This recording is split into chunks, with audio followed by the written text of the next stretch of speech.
Berlin, mid-August 1933.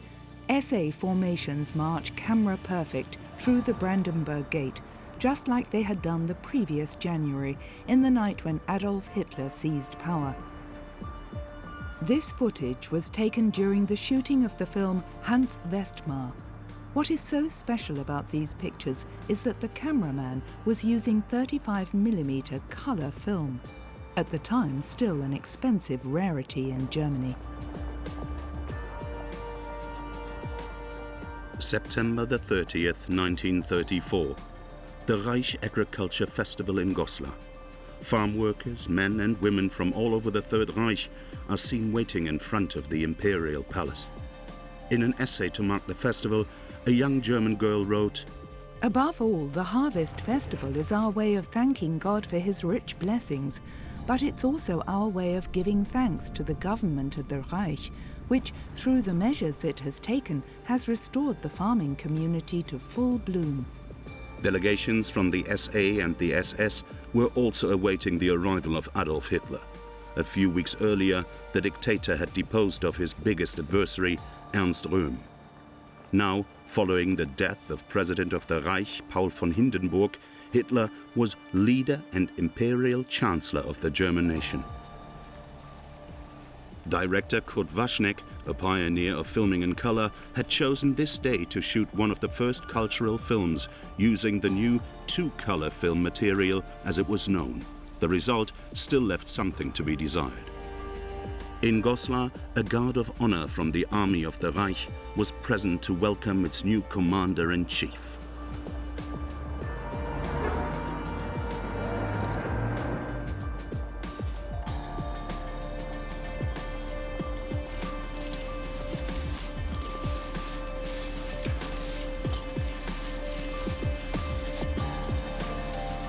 On the Buckerburg near Hameln, a stand had been built for a ceremonial rally. The film's director didn't have to worry about a setting for Adolf Hitler's appearance. Hundreds of thousands of farm workers had turned up to pay homage to the dictator. Kurt Waschneck had deployed 2 camera teams equipped with colour film.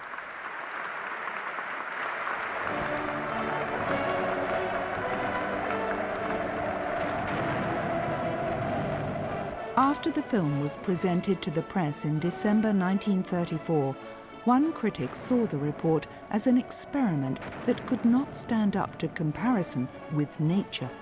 But another critic praised the outstanding colour footage, especially the shots of the traditional costumes.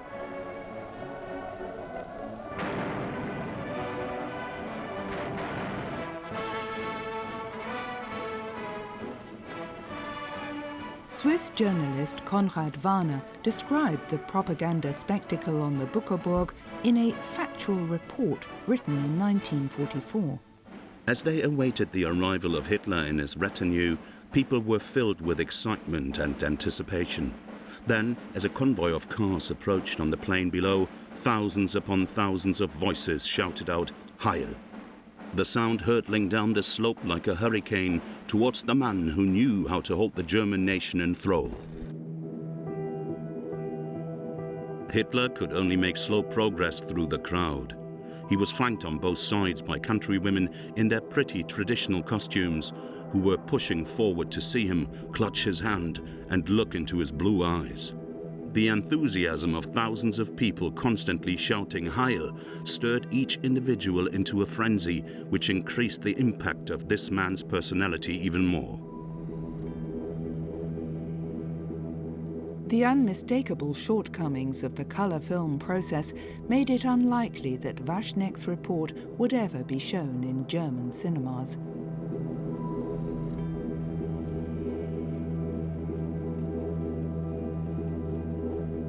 In summer 1937, the first 16mm colour film produced by Agfa appeared on the market in Germany. Despite its high price, many amateur film enthusiasts were prepared to dig deep into their pockets to use it. Members of the Institute for Folklore in Halle also filmed with the new material. In 1938, racial researchers in Friedeburg and der Saale documented a community festival for their archive. The Germans had settled in comfortably under the swastika. The overwhelming majority of the population were devoted to the Führer.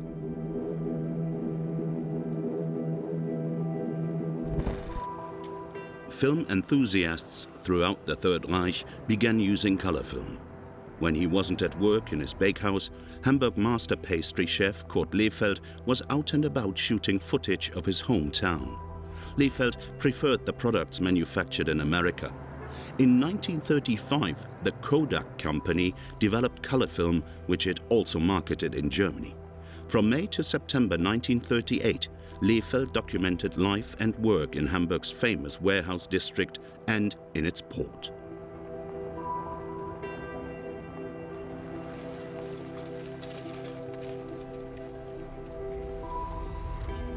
Lehfeldt's camera also captured the Kai-Speicher A warehouse building. Visible from afar, its tower was a landmark. The success enjoyed by Hamburg's port stemmed originally from international trade, but Germany's gateway to the world had been hard hit by the Great Depression. A large proportion of Hamburg's merchant fleet had to be decommissioned. In its dockyards, workers were laid off on a huge scale.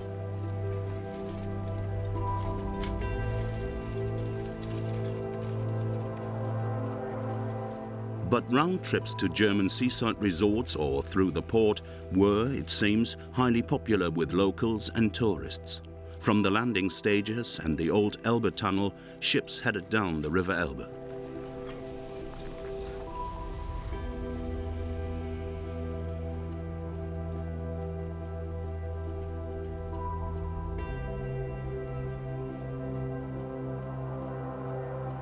Also captured on the film taken by Lehfeldt are pictures of the Wilhelm Gustloff, a luxurious cruise liner which was intended to symbolize the classless nature of Nazi society.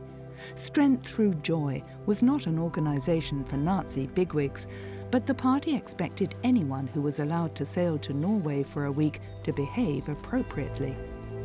Through work procurement measures financed with credit and through contracts awarded by the Senate, the Nazis had succeeded in reducing unemployment. Thanks mainly to increasing rearmament contracts from the German Navy, the situation was also gradually improving in the port. By 1936, Hamburg's 6 major dockyards were again providing nearly 20,000 jobs. Lehfeldt's film recordings are rare documents of a bygone age, when 1,300 mobile electric cranes and hundreds of stevedores unloaded goods from all over the world.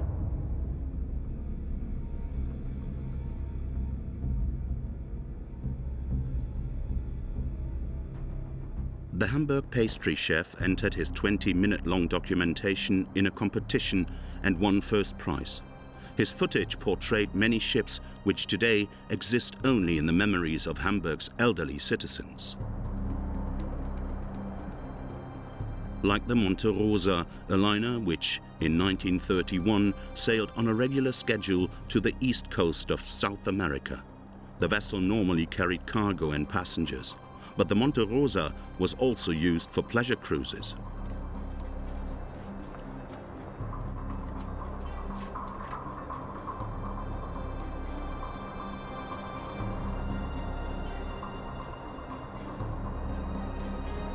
One of the first film enthusiasts who could afford the new 16mm color material was Hitler's chief pilot, Hans Bauer.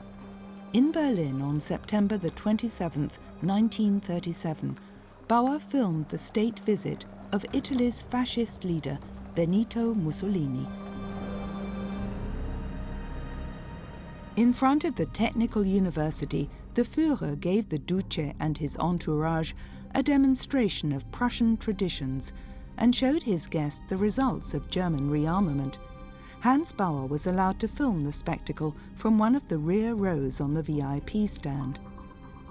After the demise of the Third Reich, these unique documents of Hitler's immediate environment were regarded as lost.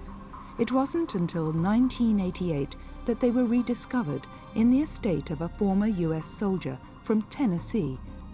As head of a translation unit of the American Secret Service in Munich, in 1945, Herbert Sankt Goar learned where Agfa color film footage taken by Hitler's pilot had been secretly buried. He secured it and took it back with him to Chattanooga. Displaying weaponry of all kinds, the parade lasted 3 hours.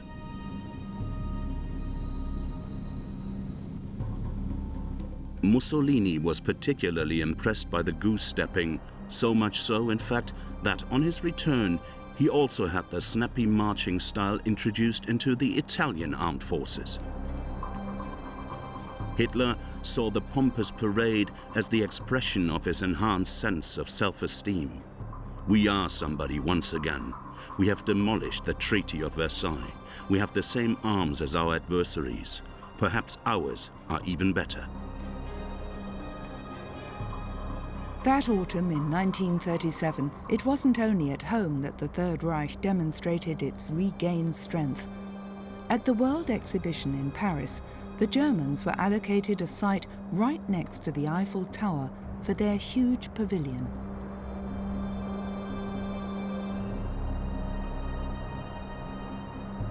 The Soviet Union had built its exhibition hall directly opposite. In terms of monumentality, the communist dictatorship was certainly on a par with Germany.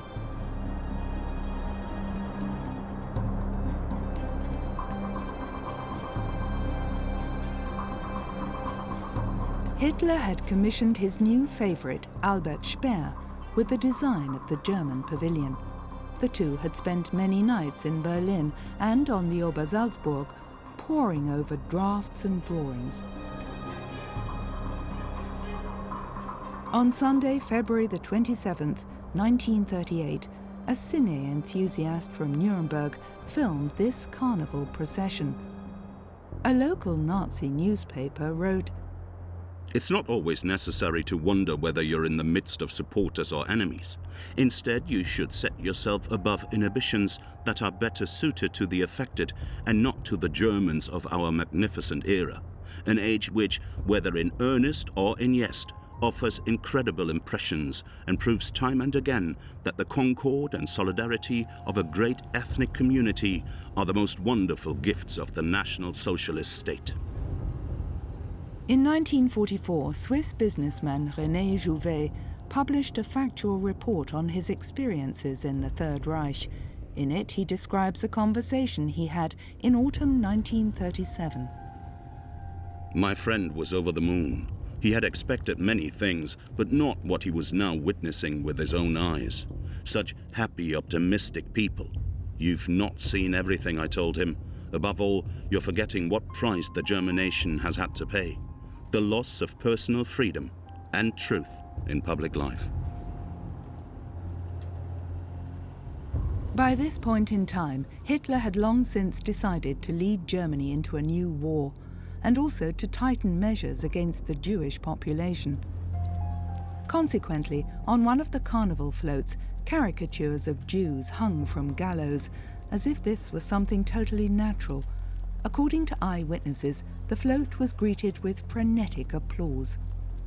In Quedlinburg in 1938, a member of the SS took this color footage of his most senior boss.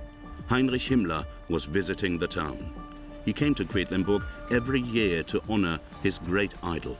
King Henry I lies buried in a cathedral, and Himmler turned the church into a national shrine. The head of the SS wanted to replace Christianity with Teutonic cult worship. His devotion was to the swastika. His lifetime goal was to eradicate the Jewish nation.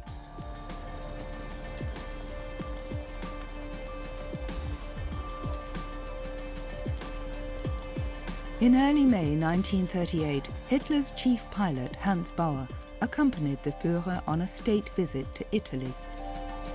He documented his impressions of the trip in a short film, which he entitled Beautiful Italy.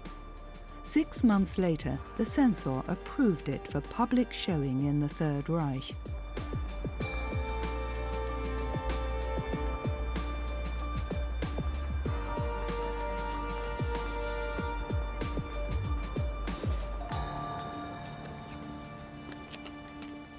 The state visit was to have been documented in color by a professional camera team from the Nazi propaganda machine. But problems with the optical filters made its footage unusable. As a result, Hans Bauer was able to earn money with his amateur film.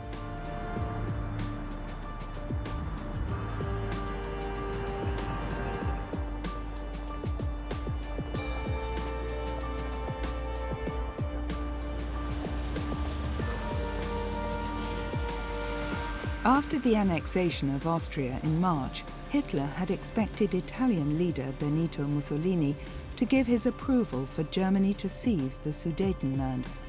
The Germans actually wanted to sign a written agreement with the Italians, but their hosts were hesitant and only relented when, in a public statement, Hitler declared the Brenner border to be the eternally valid border between Germany and Italy.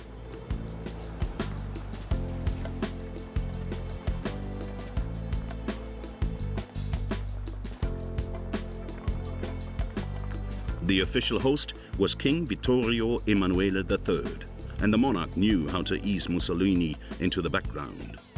Hitler was repulsed by the obsequiousness of court ceremony, and he let the king feel it.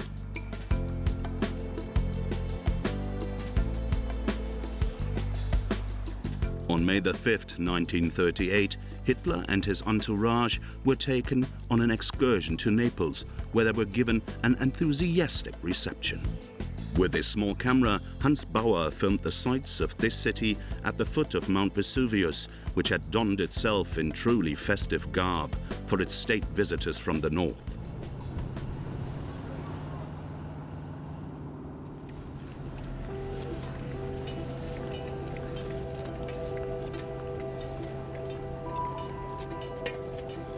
After a few days, Hitler felt fairly irritated by the little king, who knew how to take center stage. Mussolini had no alternative but to put on a brave face.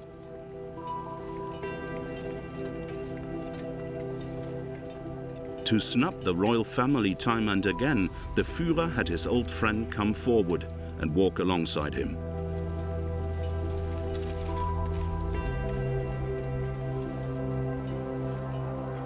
On May 8, 1938, Hitler's hosts organized a maneuver by the Italian Air Force north of Rome. It was a case of staged saber rattling. In the Rome-Berlin axis, the Duce had long since been relegated to the role of junior partner.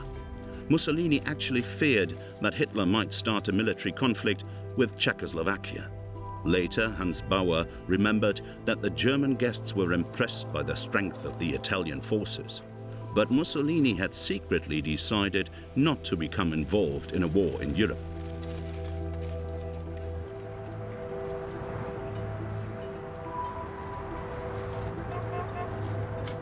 Hitler spent virtually all of August 1938 on the Obersalzberg.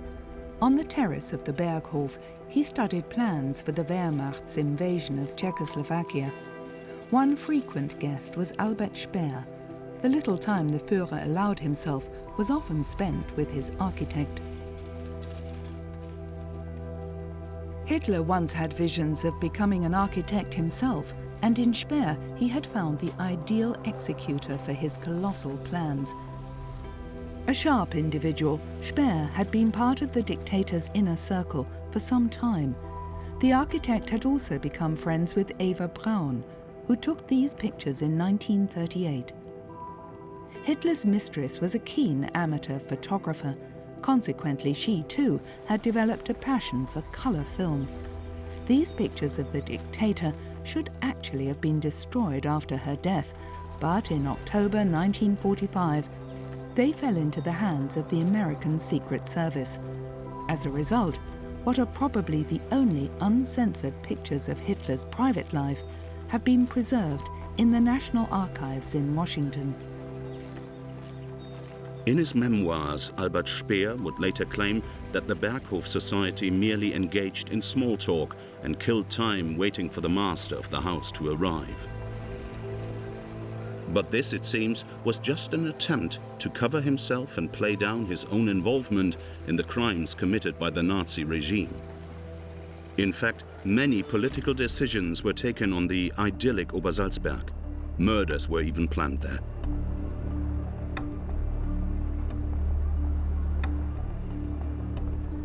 At this time, peace in Europe was hanging by a thread. Hitler wanted war, but the major powers of Britain and France were not yet prepared to engage in hostilities.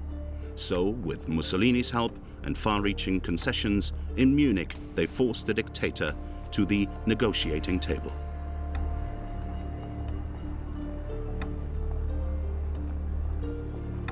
Eva Braun edited her footage to produce film shows in color, which were presented in the evenings on the Berghof. When Hitler was not staying on the Obersalzberg, his mistress liked to make trips to Bavaria's lakes. Accompanied by her parents, friends and relatives, the athletic 26-year-old was the center of attention.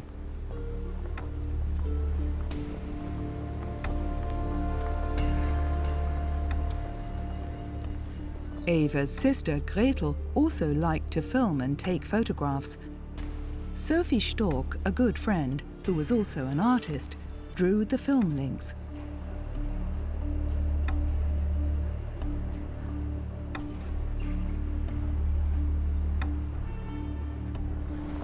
The Germans had no idea that Hitler had a mistress.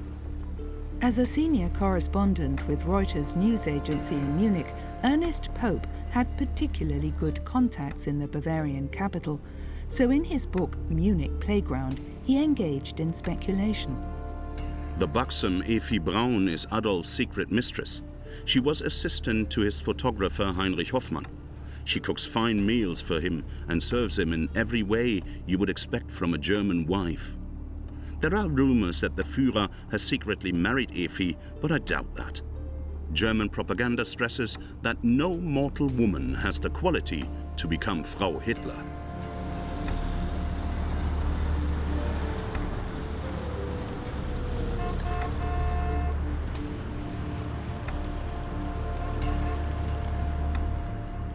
Even though the films made by Eva Braun, chief pilot Hans Bauer, and the folklorist from Halle don't always document the decisive stations of the Third Reich, they do provide eloquent testimony to the nature of the National Socialist dictatorship.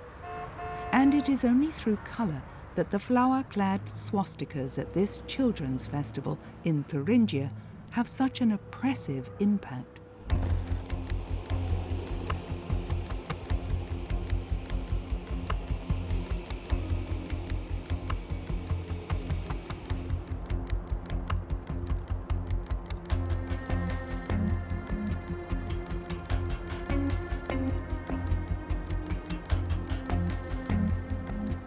May the 1st, 1939.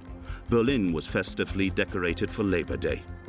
Only 6 years had passed since the Nazis declared May the 1st a national holiday. A move designed to bind the German working class to it through National Socialist slogans and pretentious prophecies for the future, and one that had already proved successful. Berlin journalist Ruth Andreas Friedrich described such events in her diary. District leaders, factory representatives, block leaders, shop stewards, leaders from the Federation of German Girls and the Hitler Youth Organization, in fact all the state-appointed ideological controllers of the German people, ensure that only acolytes turn up to cheer on official occasions. Anyone who is politically unreliable, anyone who has roused even the slightest suspicion of being a naysayer, is to be kept away from such occasions. The yes men know what is expected. They cheer spontaneously, at the right place and at the right time.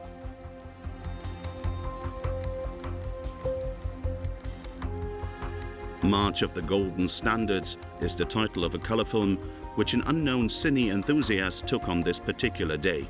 He was part of a delegation from the Siebel Aircraft Works, a Nazi model plant which the day before had been honored by Hitler himself and was allowed to provide one of the 200 flag bearers. In his speech, the Führer adopted a pacific tone and castigated an alleged international clique of Jewish warmongers. But in actual fact, 4 weeks previously, he had ordered his military leaders to prepare the invasion of neighboring Poland. The rearmament of Nazi Germany was taking place at full speed. Consequently, on this May the 1st, it was mainly arms factories who participated in this parade of the golden standards.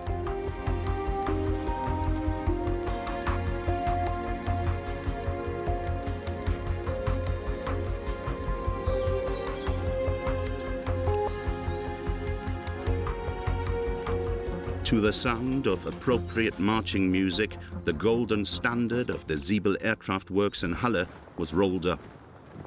This was the last May holiday to be celebrated in such grandiose style in the Third Reich. Because the outbreak of the Second World War was only a few weeks away. In Berlin in the summer of 1939, there appeared to be little enthusiasm for a renewed call to arms. Memories of the Great War of 1914 to 1918 were too traumatic. This is how an American reporter described the mood.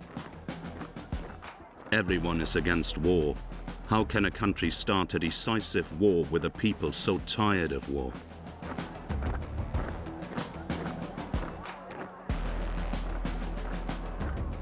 An internal note stated that faith in the Führer will now be put to the test more than ever before.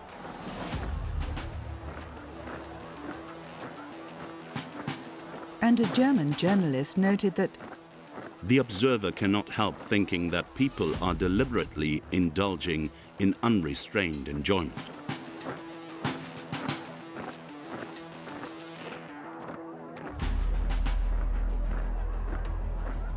It was a dance on the volcano.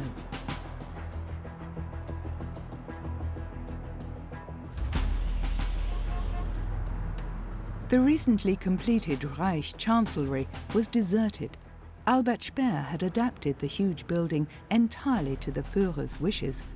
But Hitler preferred to forge his plans for conquering Poland on the Obersalzberg, far away from the capital of the Reich. Only occasionally did he show himself to his people.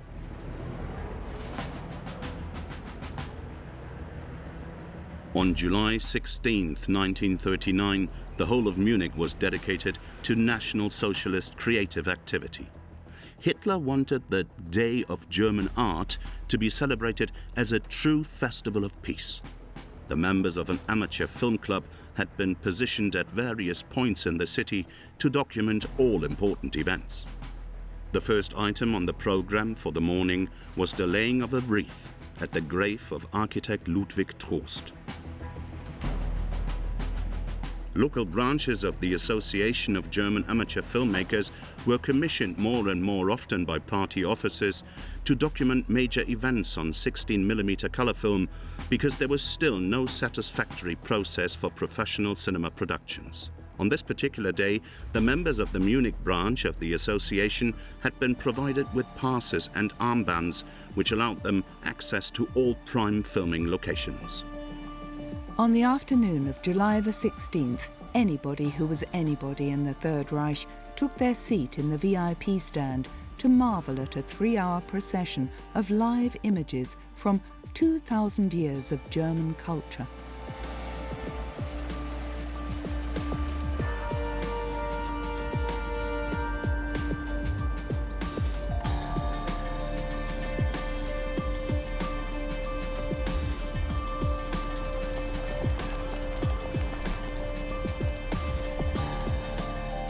Not only was Germany's future to be National Socialist, so was its past.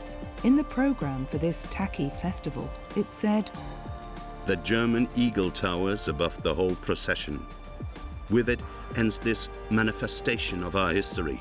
At the same time, it gazes into the eternal future, keenly and calmly, with pride and assured of victory, announcing the greatness of our era and our willingness to act.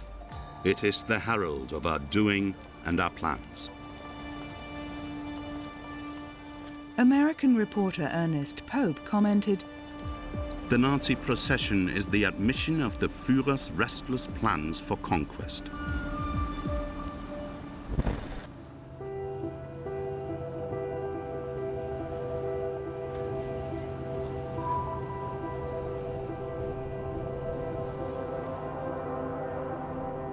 On the Obersalzberg, Eva Braun filmed Hitler in the pose of a resolute power politician.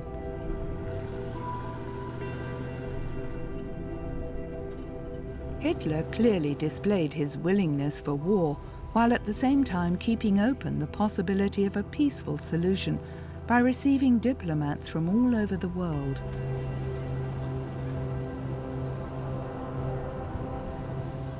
Like Khalid al-Hud, the special envoy of the King of Saudi Arabia, the Wahhabis had established an absolute monarchy on the Arabian Peninsula. They had control of oil, a commodity so keenly sought after by every major power. And they were fanatical anti-Semites. In the end, all that was agreed on this occasion was an insignificant arms deal. Accompanied by his accomplices, Reinhard Heydrich and Karl Wolff, Heinrich Himmler had also traveled to the Obersalzberg. They were planning an extermination program to which not only Poland's intelligentsia, but also its Jewish population would fall victim. On August the 12th, 1939, Eva Braun filmed on the terrace of the Berghof. Hitler was awaiting a visit from the Italian foreign minister. On official occasions, the Führer's mistress had to withdraw into her rooms. So this time too, she could only secretly film a few scenes prior to the arrival of the state guest.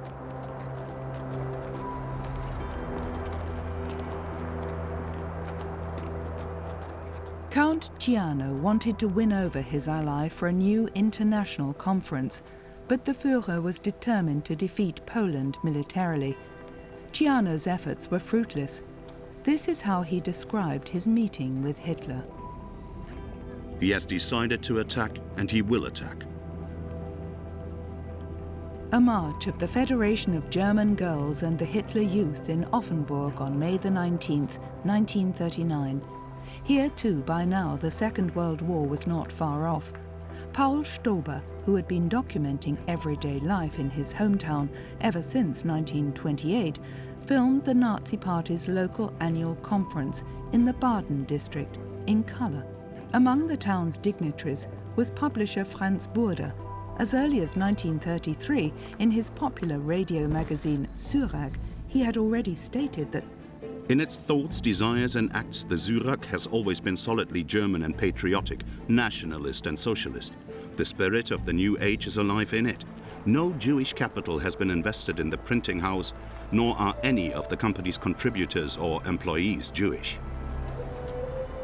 The highlight of the event was the address by district leader Karl Rombach. Since 1936, Offenburg had been a garrison town.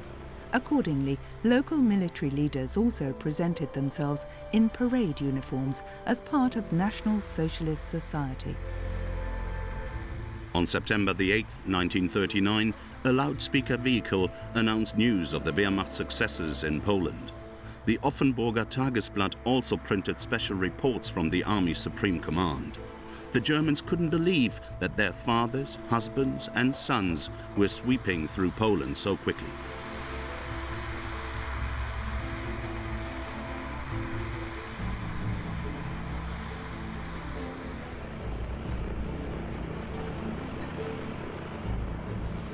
Every day, maps were hastily put up to show the latest conquests. On this particular day, September the 8th, German tank units had reached the suburbs of Warsaw. Hitler's first blitzkrieg ended on October the 6th with the capitulation of Poland.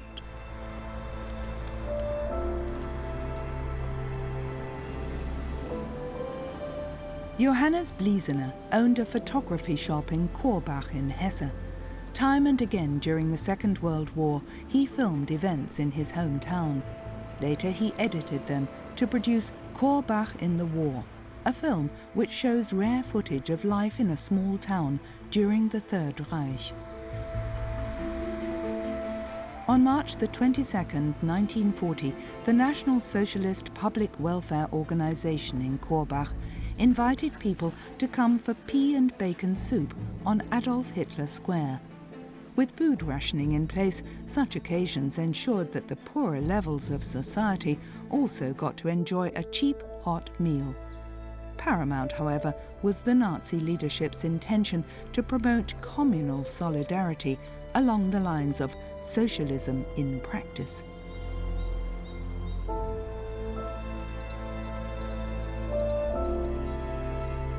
Since September the 3rd, 1939, a state of war had existed between the Third Reich and Great Britain and France.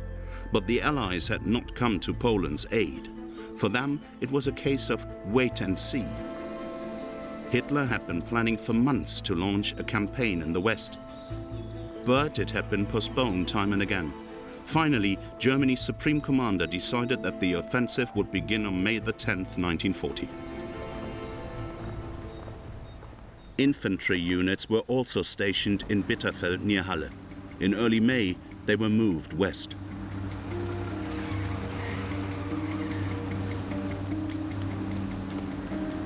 They were to invade the neutral countries of Belgium, Luxembourg and the Netherlands, while German tank units headed through the Ardennes towards France.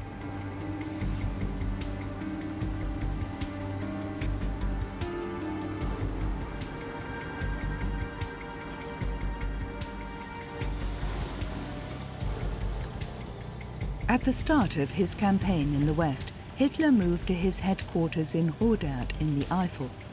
From here, his chief pilot, Hans Bauer, flew the Führer to the front, time and again. On Oldendorf airfield, near Euskirchen, we see the dictator discussing the situation with Hermann Göring. In less than 6 weeks, Hitler had achieved what German armies had failed to achieve in 4 years in the Great War. France was forced to capitulate. After a long discussion with Hitler on June 6, 1940, Joseph Goebbels wrote in his diary that the Führer towers high above us all. He's one of history's geniuses. What a glorious era. And it will be followed by the great rest we all desire so much. The Führer perhaps more than any of us. Then we shall build the new Europe. After the war, we shall soon deal with the Jews.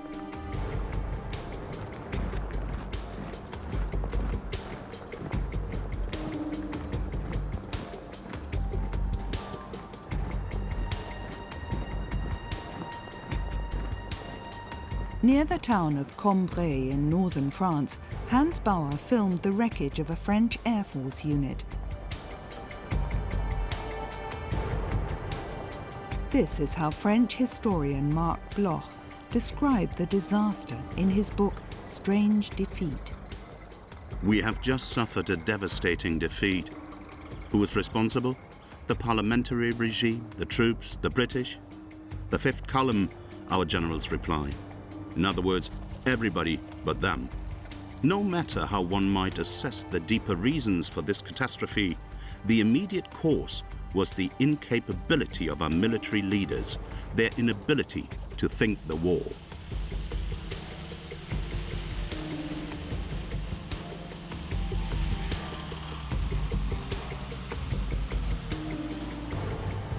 On June 2nd, 1940, the leadership of the German Luftwaffe was waiting at Neergnies airfield for the arrival of the Führer. Filmed by Hans Bauer, the Air Force generals were in jovial and victorious mood, although their contribution to the military success had been modest.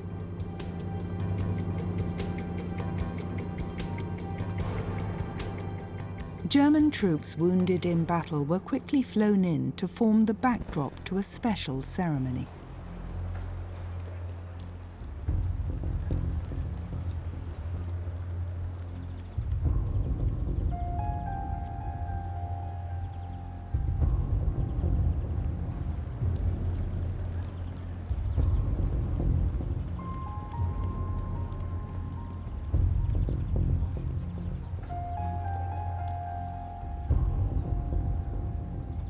Adolf Hitler arrives in his Mercedes limousine.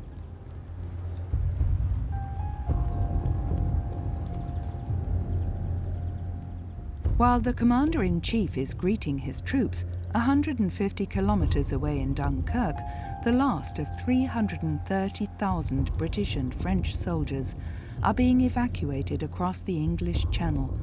Exactly 4 years later, they will return to free France from the German yoke.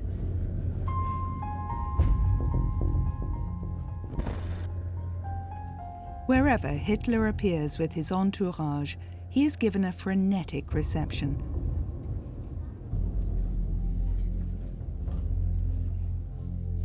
The dictator is at the zenith of his power. As chief of the German Armed Forces High Command, Wilhelm Keitel put it, "My Führer, you are the greatest commander of all time." Comments like that earned Keitel the reputation of being the Führer's lackey. In his memoirs, Chief Pilot Hans Bauer commented on Hitler's visits to the troops in France. Hitler's intended effect was achieved. The troops and the French population were impressed by the fact that he appeared as soon as hostilities had ceased. The commander-in-chief ate from field kitchens. The only special requirement was for any canned meat to be removed, since the Führer always avoided meat.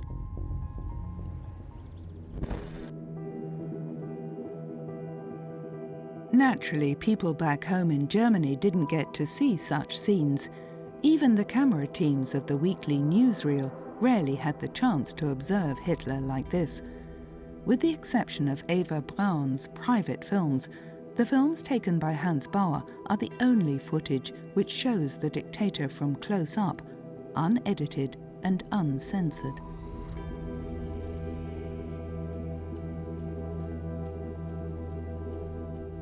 On June the 13th, the French government declared Paris to be an open city. A day later, the German army marched into the capital. One soldier, Arnold Binder, wrote in his diary, "Paris has been declared an open city. We have occupied it without a fight. The heart of France is in our hands."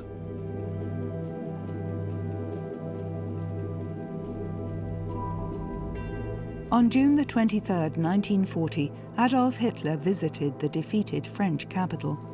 Chief pilot Hans Bauer had flown the dictator to Le Bourget at 5 a.m. and was allowed to accompany him on a tour of the city. Once again, he used 16mm color film to document the bizarre sightseeing trip.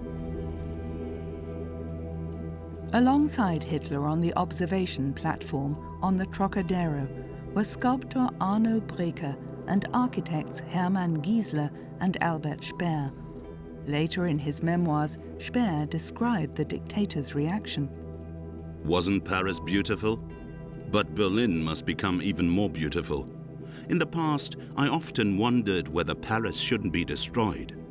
But when we're finished in Berlin, Paris will be a mere shadow. So why should we destroy it?"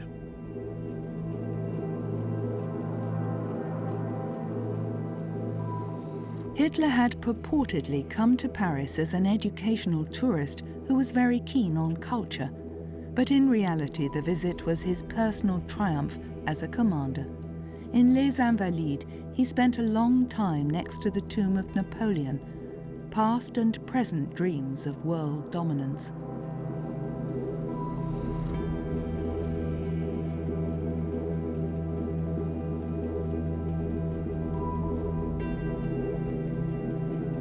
Finally, a visit to the Panthéon, France's Hall of Fame. The dictator's lifelong dream had been fulfilled, at least for the time being. 5 years later, the French would celebrate victory by dancing in the streets, and Berlin would lie in ruins.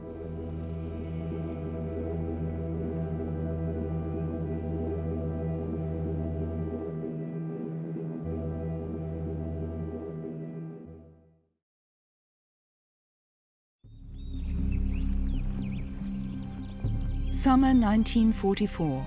Somewhere in Nazi Germany, cameraman Georg Kopp took this footage of members of the Hitler Youth and the Federation of German Girls helping to bring in the harvest as part of their land service. Kopp was a so-called colour film reporter for the Deutsche Wochenschau, a weekly newsreel shown in German cinemas. He had been commissioned to provide emotive pictures for the Panorama project. In Berlin at roughly the same time, cameraman Heinz Sasse and his assistant Karl Friedrich Falke were filming the morning dance performances by girls at Medau Gymnastics College. Such scenes were only to be shown abroad in neutral countries. They suggest that in no way did the Third Reich regard the war as lost. Many cinema goers in Germany would probably have sneered at such pictures, because the precarious situation at the front and the devastating destruction caused by Allied bombing raids could no longer be kept secret.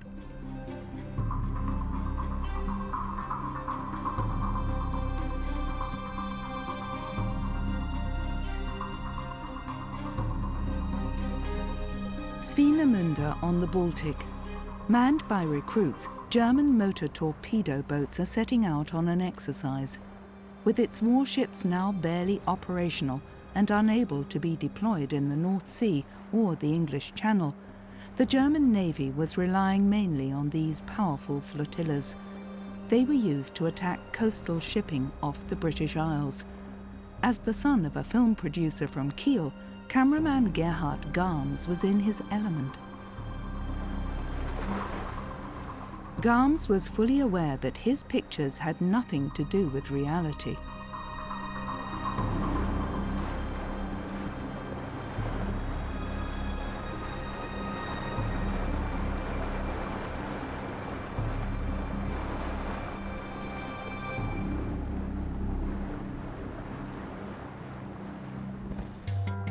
London, May 1944.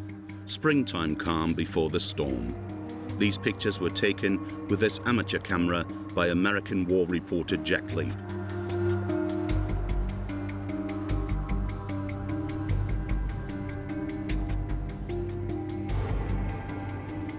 The decision had been taken.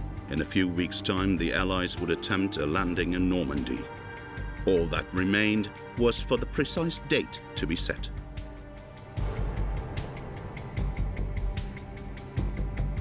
Church services in Westminster Abbey were also attended by American troops.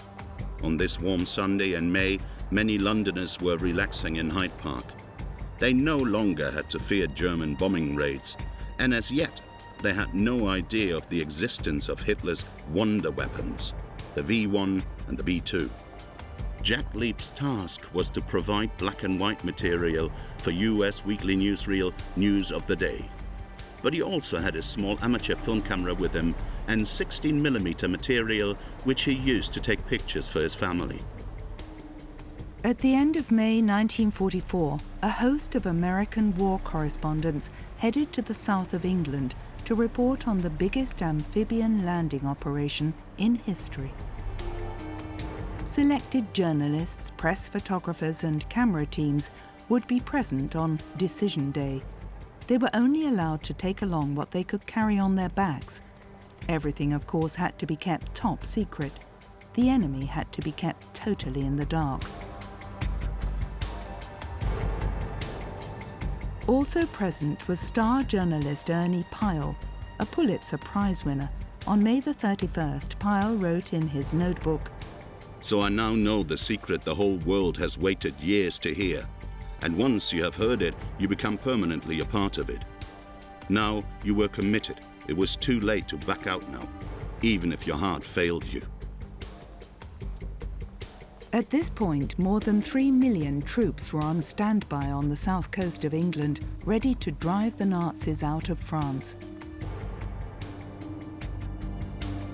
On June the 3rd, the US war correspondents were waiting in Weymouth, where part of the Allied armada was lying at anchor. Ernie Pyle wrote, "And in more pensive moments, we also conjectured on our chances of coming through alive. We felt our chances were not very good, and we were not happy about it." Military commanders expected losses to be high.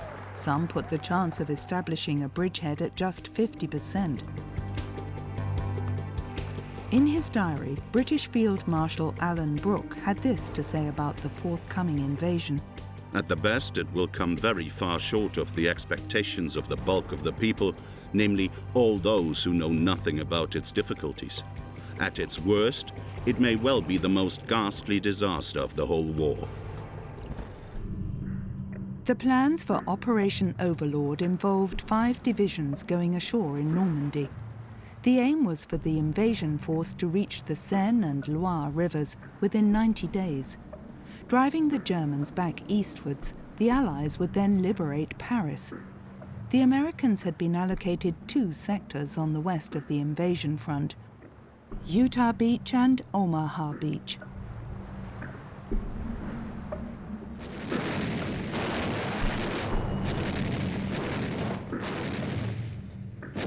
June the 6th, 1944, D-Day.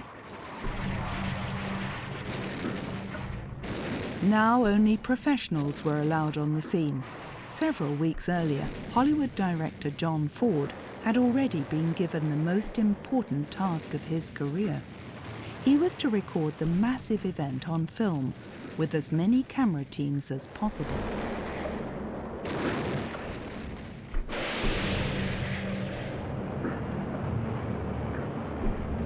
Field Marshal Erwin Rommel's task was to prevent the landings. His orders were clear. The technically most difficult point, the moment when troops make for the beach in boats, should be used for defense with every means possible. Pre-beach obstacles, beach mines, and concentrated fire from all weapons as the enemy comes ashore should increase the problem of this maneuver many times over. Machine gunners on Omaha Beach fired at anything that moved. Thousands of American soldiers were killed or seriously wounded. In an interview 20 years later, John Ford remembered, "Once I was on the beach, I ran forward and started placing some of my men behind things so they'd have a chance to shoot their film. All I could think was that for the most part everything was all so well coordinated, fitted perfectly, went beautifully. To my mind, those seasick kids were heroes. I saw very few dead and wounded men. Later I could see 1 dead floating in the sea." On HMS Belfast, one of the Royal Navy's flagships, Hollywood director George Stevens experienced D-Day off Juno Beach. He was taking part in the landing with an Army film team to document the Allies' historic achievement for people back home, but in black and white. This colour footage was only found in his estate many years later.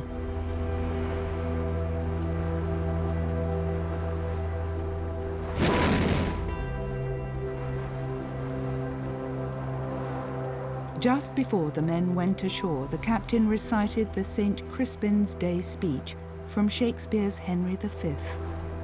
"And Crispin Crispian shall ne'er go by, from this day to the ending of the world. But we in it shall be remembered. We few, we happy few, we band of brothers. For he today that sheds his blood, with me shall be my brother." On the late morning of June the 6th, George Stevens and his men also went ashore. Juno Beach was in Allied hands. The team started to film. The German defenders had left Bernières-sur-Mer in a hurry. Now supplies were coming ashore. In the village itself, a bar had been open since 9 a.m. In front of it, a French resistance fighter holding his nation's flag posed for the camera. A tank from a minesweeping unit, apparently disabled by a landmine.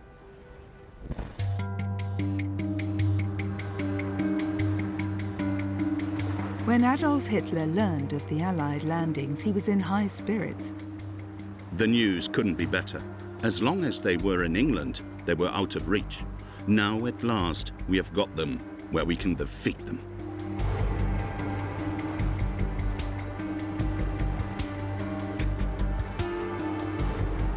On the afternoon of June the 6th, the American war correspondents landed on Utah Beach. Jack Lieb took these pictures with his amateur camera. By chance, the US forces landing on this northernmost sector of the invasion front had had a surprisingly easy time of it. The tide had swept their landing craft to a more southerly point, which was virtually undefended. Some GIs were disappointed that the operation had not been tougher. One eyewitness remembered later that there was little trace of the elation that had been expected. On the other hand, there was no major confusion either. The Royal Air Force attacked the city of Caen, which was being fanatically defended by the Germans. A colour film reporter took these pictures, which were used in a Panorama weekly newsreel. The Germans' 21st Armoured Division was stationed in the town. The Allies became engaged in vicious street-to-street fighting and suffered heavy losses. It was not until July the 19th that German resistance in Caen was finally broken. George Stevens and his men followed the advancing American troops westwards into the Bocage, a region of fields and hedgerows where there was fierce fighting. The Hollywood director was worried about his team because the almost impenetrable Bocage was perfect terrain for ambushes and booby traps.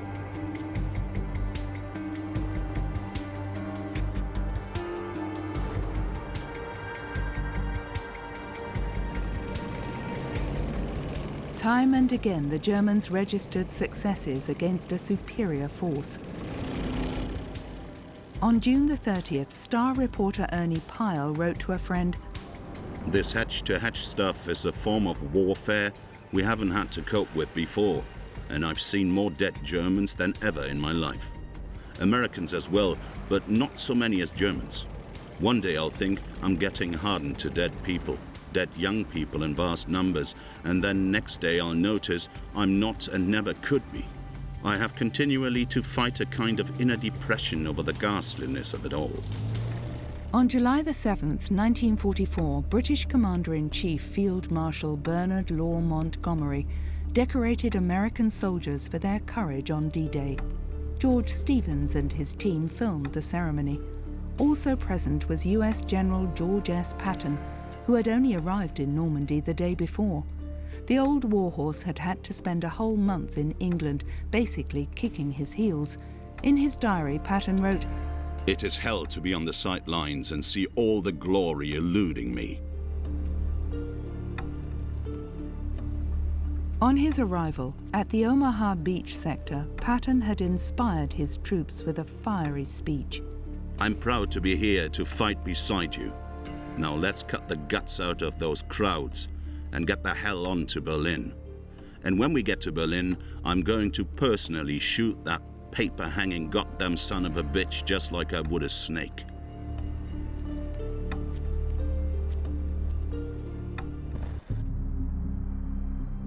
In early July 1944, war correspondent Jack Leib travelled with General Joseph Collins's entourage to the northern tip of Normandy. Around 21,000 German troops had dug in around the port of Cherbourg and were putting up solid resistance. But on July the 26th, the Germans finally surrendered to a superior force. An American officer noted that, "Some of my boys couldn't understand why the Germans surrendered so quickly."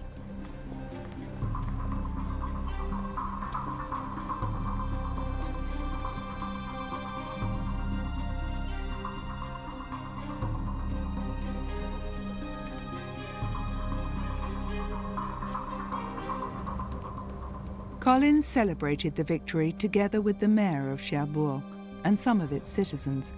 The general was known affectionately to his men as Lightning Joe.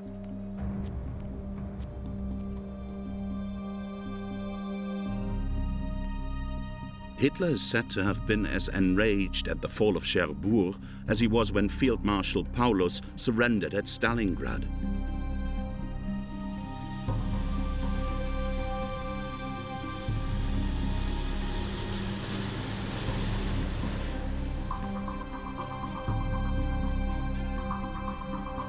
The small town of Barfleur lies roughly 30 kilometers east of Cherbourg. Its port had been fortified by the Germans, and the Allies now planned to use it for bringing in supplies. Together with his colleagues, Jack Leap viewed the defences that had been installed on the beaches and the bunkers the Germans had built. To assess the situation in and around Barfleur, one of Hitler's field marshals had paid a personal visit to the area as late as May 1944, but as it turned out, Barfleur was never one of the targets of the first wave of the invasion. Rommel was impressed by the enemy operation in Normandy. Technically and strategically, the landings in Normandy were an outstanding achievement.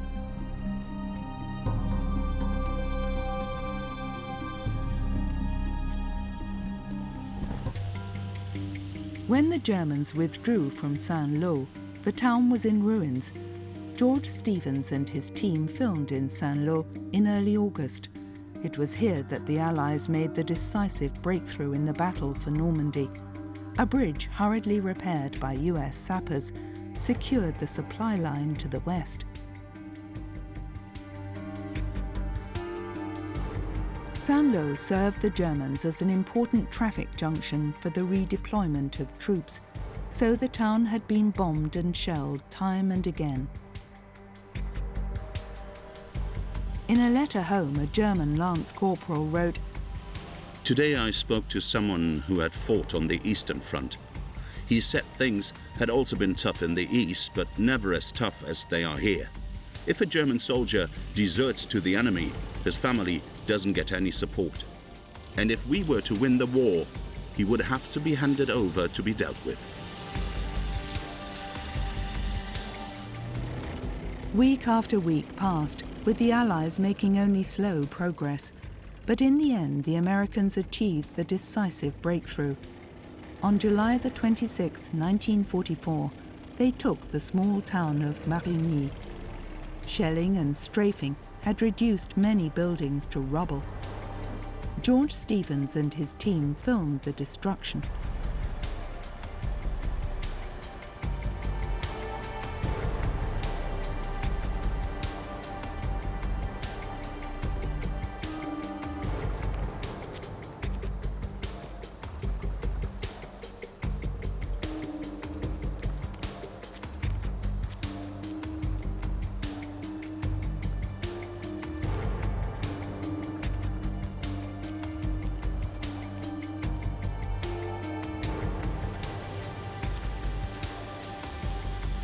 The fighting morale of the German troops declined rapidly.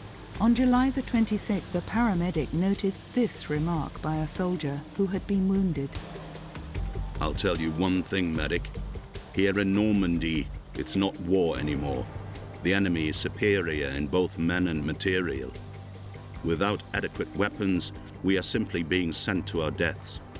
Our military leaders are doing nothing whatsoever to help us. For me, the war's over." For most Americans, the only good German was a dead one. The Waffen-SS were particularly hated because of the repeated reports of wounded GIs being murdered. The black uniforms, it seems, were coveted trophies. In the major offensive in July, 40,000 American servicemen had been killed or wounded. The troops who had survived were exhausted from weeks of fighting.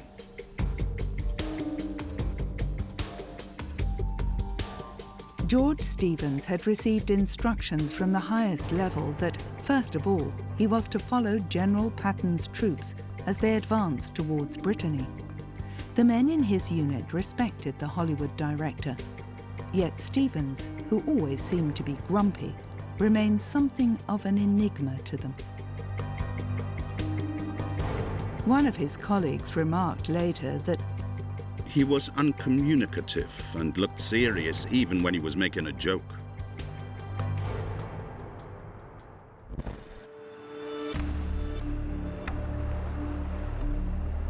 On August the 15th, 1944, an armada of nearly 900 ships approached the coast of southern France. On board one vessel were American film director William Wyler and his camera teams. The operation was only about half the size of the invasion of Normandy. 3 American divisions went ashore on the first day alone. The BBC informed the French resistance about the imminent launching of this second invasion by broadcasting coded messages. Garby is sleeping in the grass, Nancy has got a stiff neck, and the hunter is hungry.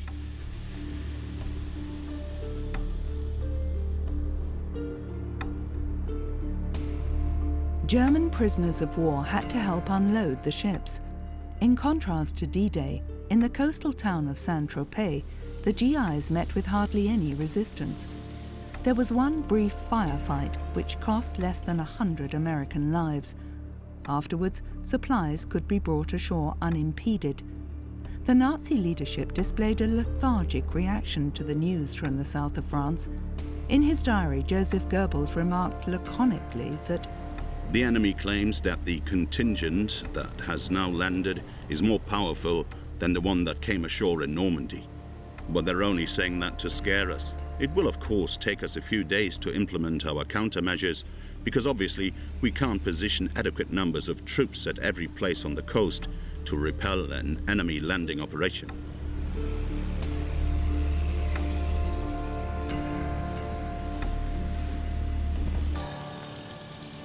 Even after the Normandy landings, the dangers for the civilian population still existed. The Germans had mined many towns and villages to impede the advancing Allied troops. George Stevens and his camera team were filming in the town of Coutances when a German landmine suddenly exploded. The GIs took cover just in case there might be other blasts.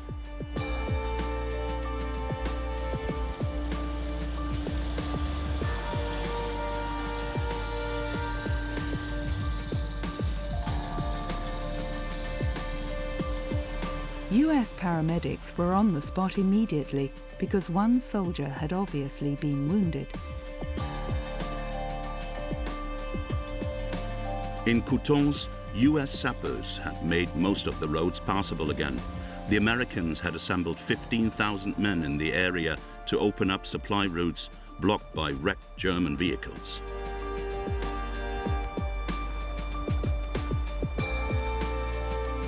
Even though countless houses had been destroyed in the fighting, most French people were relieved to be liberated by the Allies. By now, they were no longer afraid that the invasion might fail and the Germans would return. But many wondered about the immediate future. Would the Americans ensure a supply of food to the population? And who would be in control in Normandy in the future? The occupying forces or the French themselves, under the leadership of Charles de Gaulle?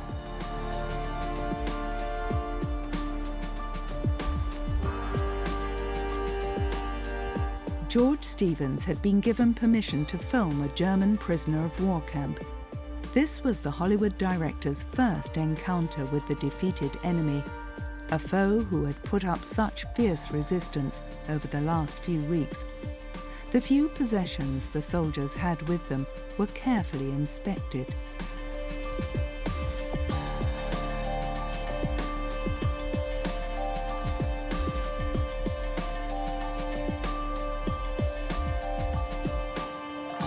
By now, most of the German prisoners were glad that for them the war was over. The fighting had demoralized them. According to a US report, many Germans created a lethargic impression. Large numbers of those taken prisoner were exhausted. The Americans found that young soldiers in particular had believed Nazi propaganda. In fact, one prisoner said to a GI, "There's not much of New York left standing, is there?" "What are you talking about?" the GI asked. "Well," the German replied, "it was bombed by the Luftwaffe, wasn't it?"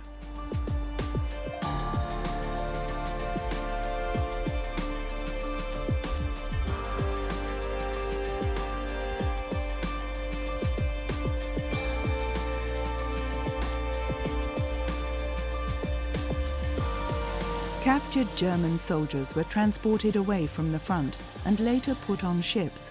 Thousands were sent to prisoner of war camps in Britain or the United States, where they remained until the war was over.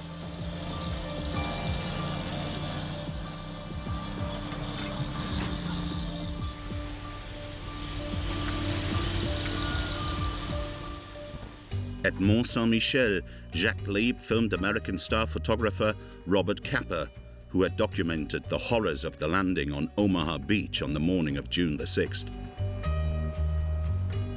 The American war reporters had gone on an outing to the medieval island fortress.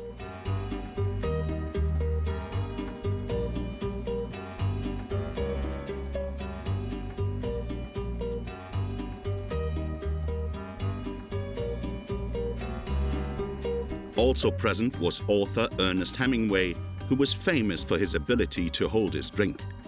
Hemingway had come close to being killed by a German shell. Here it seems he has liberated a bar.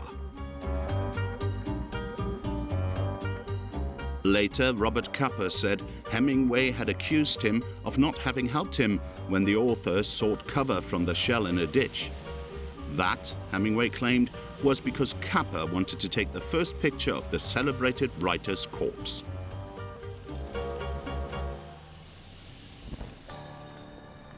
Meanwhile, to the north, the Allies had achieved a decisive breakthrough. But even so, many German units had managed to escape east. Paris was now within range, but a bizarre argument took place about the next steps to be taken. The talk was of an imminent uprising in the French capital, which might then be suppressed by the Germans with extreme measures. General Charles de Gaulle told the commander-in-chief of the Allied forces, who actually wanted to bypass the French capital, "We must march into Paris." So on August the 22nd, 1944, Dwight D. Eisenhower gave the order for the French 2nd Armored Division to take Paris. The French were to liberate their capital themselves.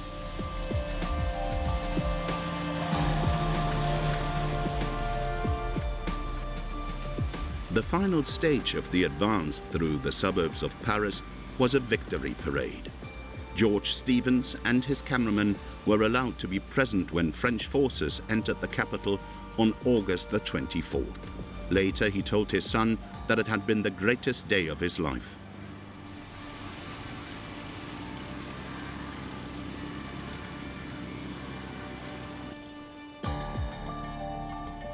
Here, Stevens and his team are waiting at Montparnasse railway station for a delegation from the Wehrmacht.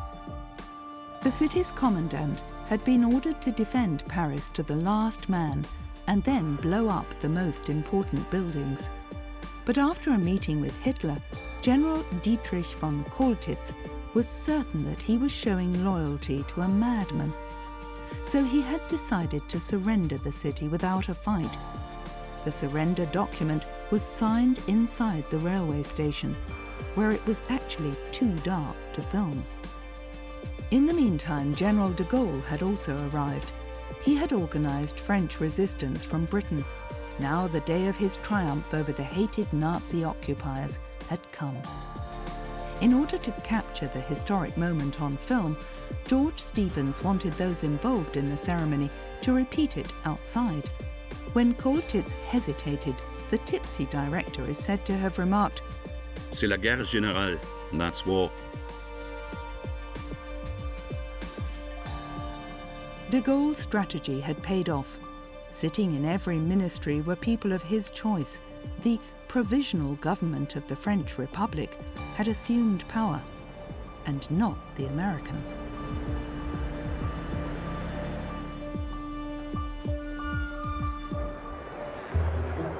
Then it was time to celebrate.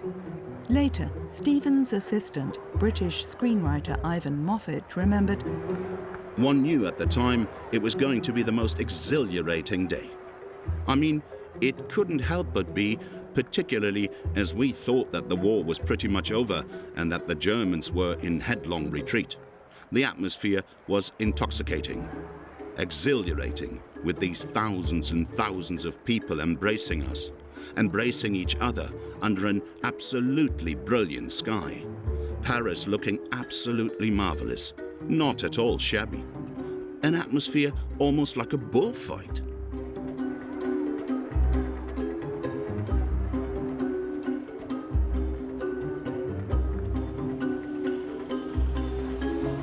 At the request of US General Omar Bradley on August the 26th, 1944, de Gaulle took part in a parade of the US 28th Infantry Division on the Champs-Élysées. Reporter Ernie Pyle had experienced the boundless joy of the French on the day of their liberation. Now he was disappointed. As usual, those Americans most deserving of seeing Paris will be the last ones to see it, if they ever do. By that I mean the fighting soldiers. Only one infantry regiment and one reconnaissance outfit of Americans actually came into Paris. And they passed on through the city quickly and went on with their war. The first ones in the city to stay were such non-fighters as the psychological warfare and civil affairs people, public relations men and correspondents.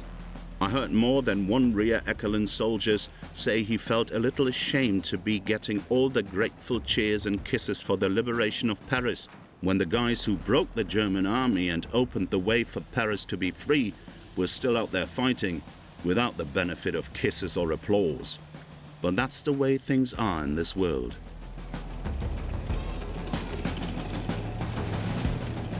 Like many of his colleagues, George Stevens also took time out to sleep in a real bed and to write to his family. The days and nights all ran over themselves and became pretty much one thing: the struggle to get to Paris. The during and the 2 weeks before were the most exciting, the most unbelievable time of my life. I do hope you and Georgie have seen the newsreels that carried our film.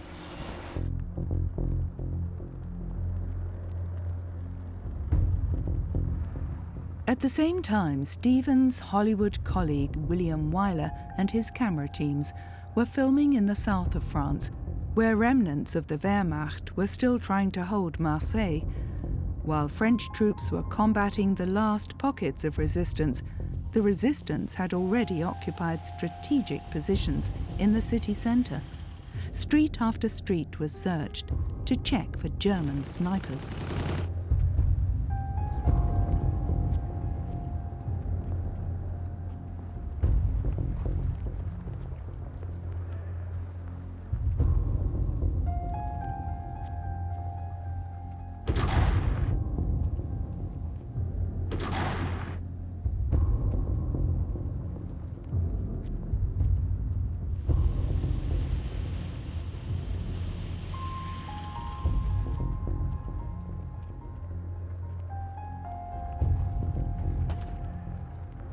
The next day, the Germans surrendered. After liberation, the search began for those who had collaborated with the hated enemy.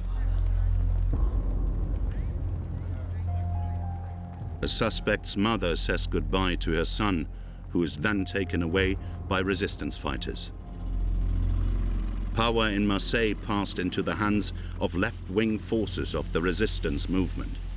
The Americans were tolerated, but, as far as possible, were expected to stay out of the city and to push further north. Concerned that his country might become divided, General de Gaulle diffused the situation with a trick. The paramilitary groups were quickly integrated into the French army. Hitler had already ordered a withdrawal from southern France on August the 17th, 1944. Nearly 300,000 German troops were able to pull back. The wounded were left behind in field hospitals to be captured and were taken to prisoner of war camps.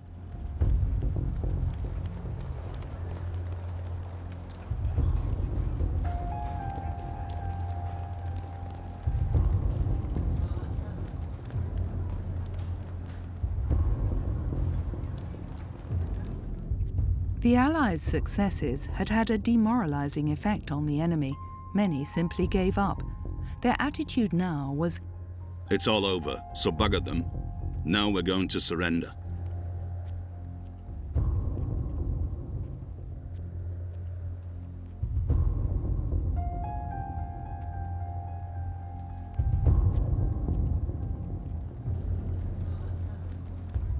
As Hitler's blitzkrieg warriors, in 1940 they had overrun France in just a few weeks.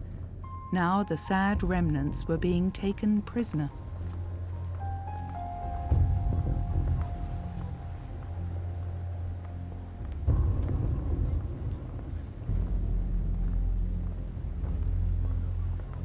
In the summer of 1944, the Wehrmacht lost nearly 240,000 men, killed or wounded. 200,000 German troops were first interned in provisional detention camps.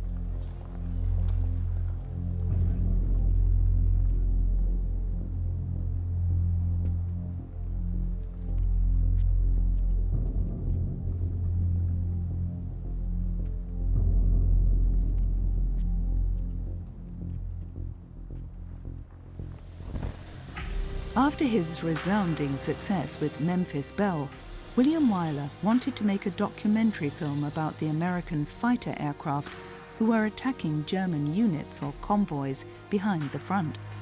But his teams never succeeded in showing US Thunderbolts in action. His camera teams were only able to capture the results of their attacks. In the opinion of cameraman Karl Maslowski, Wyler used far too many rolls of colour film without rhyme or reason. In my whole career, I have never seen such a disgraceful waste of precious film material.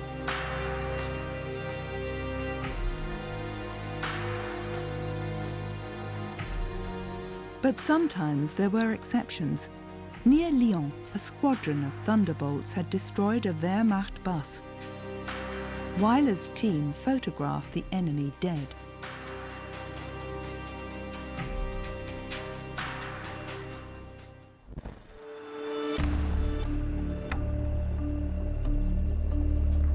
A second team followed the advancing Americans towards the Swiss border. In the Jura Mountains in eastern France, the village of La Charme had been almost completely destroyed by US fighter aircraft. Its inhabitants gave their liberators a somewhat lukewarm reception.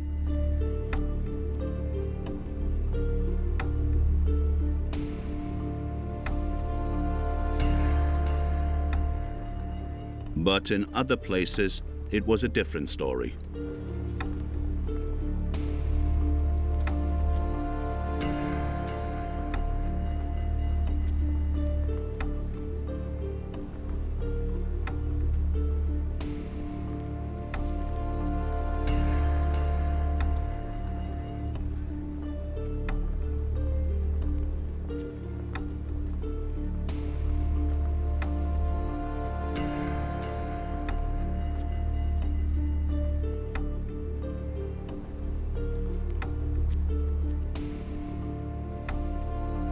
This German Lance Corporal is lucky. He has even been given a glass of red wine.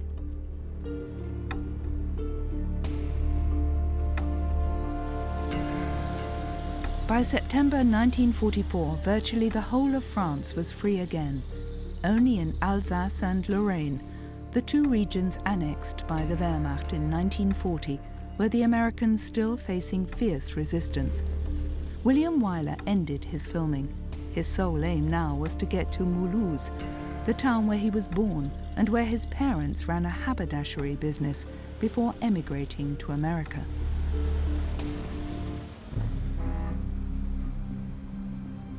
The color film reporters with the Panorama weekly newsreel were still filming in the autumn of 1944.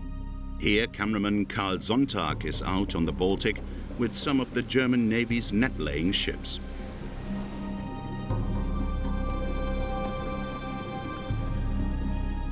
"18 net-laying vessels had been tasked with blocking harbor entrances or important shipping routes to prevent submarines, torpedoes, or frogmen getting through.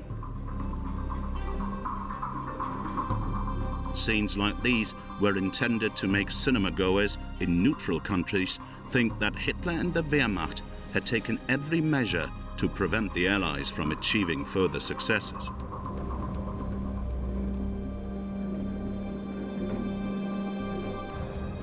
The Nazi propaganda ministry was still placing its faith in entertainment.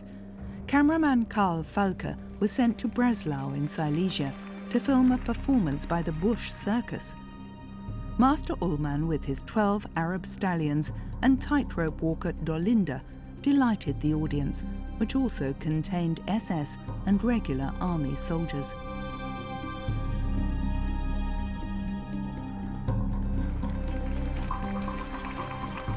Around this time, journalist Ruth Andreas Friedrich noted in her diary that "We are making an effort, with thoughts and wishes, with hopes, aspirations and expectations.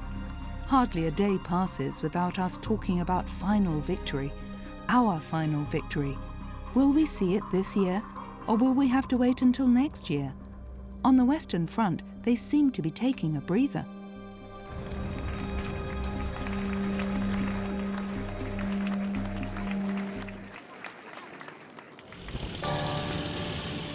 with a massive array of men and material, the Western Allies had liberated France and reached the borders of the Reich. Their biggest problem now was not the Wehrmacht, but supplies. Because of the speed of their advance in August and September, the Allies had to wait for fresh troops, arms and ammunition to be transported to the front from ports in Normandy and the Provence.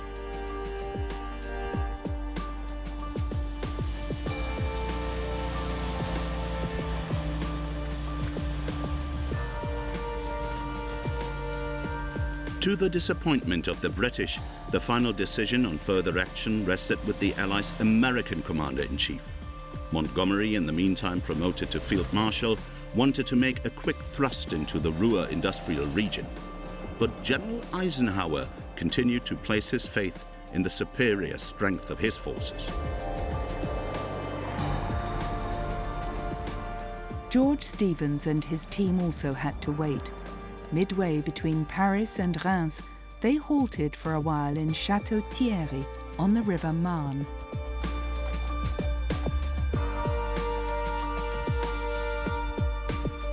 High above the small town stands a huge monument commemorating the dead of the First World War. In May 1918, the area saw months of fierce fighting between German troops and units of the American Expeditionary Force, which had been sent to the front in support of the hard-pressed French army.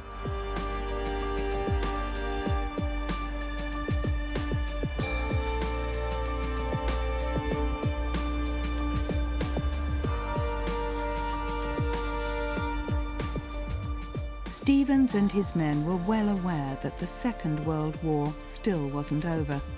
Pessimists reckoned that the fighting could last into 1946 and cost many more American lives.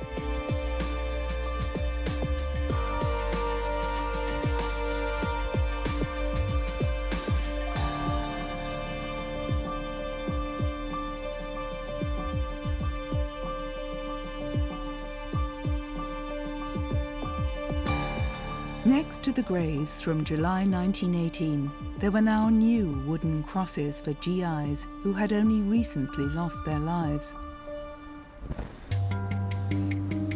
American war reporter Jack Leap and his colleagues traveled to the Ardennes to meet up once again with General Lightning Joe Collins. The headquarters of the US 1st Infantry Division was located in Houffalize in Belgium.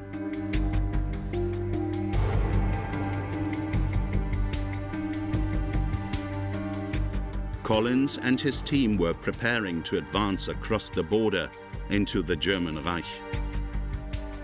The civilian population had no idea that the Germans would return during the Ardennes offensive of December 1944 and that Allied bombers would reduce their town to rubble.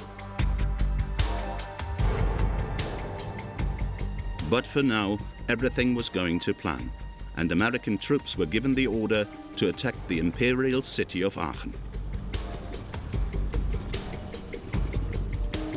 At the Nazi bulwark known as the Siegfried Line, Jack Leap filmed these children, symbols of innocence in a time of horror.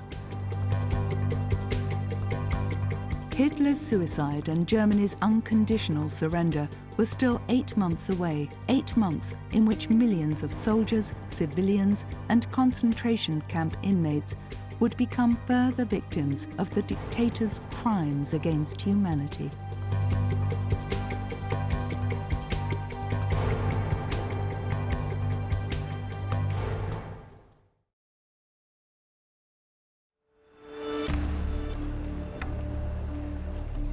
Berlin, July the 6th, 1940. Eva Braun took these pictures from a window in the Reich Chancellery. As always on official occasions, Hitler's mistress had to remain in the background. Adolf Hitler was returning to the Chancellery from France as a glorious commander. People had been waiting for the dictator for 6 hours. In his diary, Joseph Goebbels wrote, "The cheering from the jubilant masses is indescribable. The Führer is being welcomed with a carpet of flowers. Our people, our wonderful people." The New York Times reported, "The streets were full of thousands of cheering people. Shouting and weeping, they worked themselves up into a truly hysterical frenzy."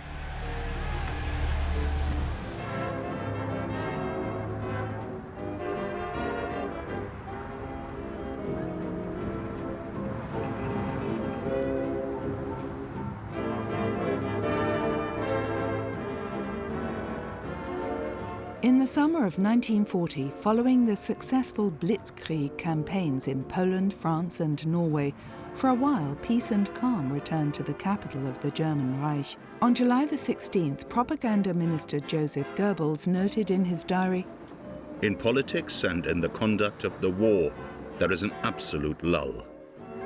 The war seemed far off and people went swimming. Just like every year, Berliners headed for the Wannsee Lake. Hitler had promised his people that the Nazi Reich would last 1,000 years, and in the summer of 1940, it looked as if the dictator might be right.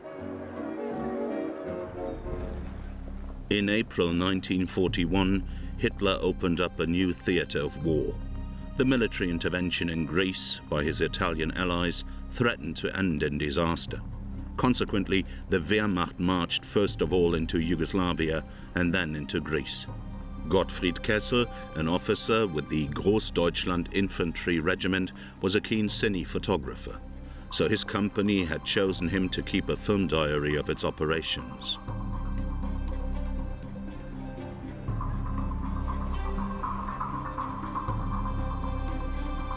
After 11 days, the Yugoslav army surrendered unconditionally.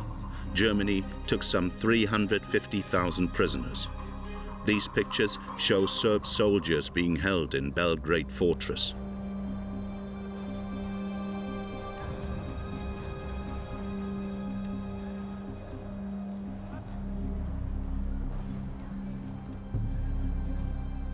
Those taken prisoner also included Serb civilians who were suspected of being partisans. Partisan raids took place time and again. In the night of April the 21st, near the cemetery in the village of Pančevo, one SS soldier was shot dead and another seriously wounded. As a result, Wehrmacht troops and members of the SS Das Reich division carried out arbitrary house searches. Civilians of military age were arrested at random. The occupying forces took terrible revenge for the attack. The next day, Gottfried Kessel filmed the execution of alleged partisans in Pančevo. In a staged trial, those accused of guerrilla activity had no chance to defend themselves. As a deterrent, 17 men and 1 woman were hanged in public. The gruesome task was performed by an ethnic German executioner.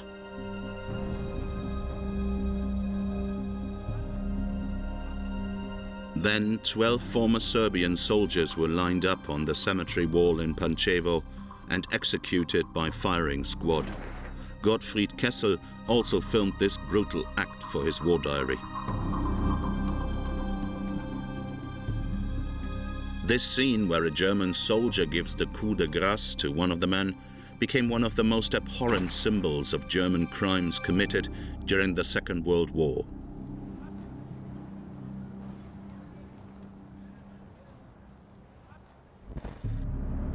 On August the 28th, 1941, Adolf Hitler met with Italian dictator Benito Mussolini. The Duce had come especially to witness the successful progress of the campaign against the Soviet Union, one in which Italian troops were also involved. 2 months previously, despite the existence of a non-aggression pact, Nazi Germany had attacked Russia. The Red Army, it seems, was ill prepared for the invasion. because Joseph Stalin had ignored all warnings right to the very end. In less than a week, German troops had swept through that part of Poland annexed by the Soviet Union and advanced into the Ukraine.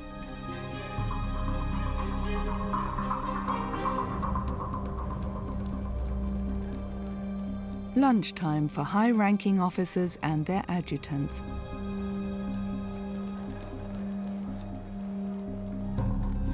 This colour footage was taken by Hans Bauer, a keen amateur photographer who had been Hitler's chief pilot ever since 1933.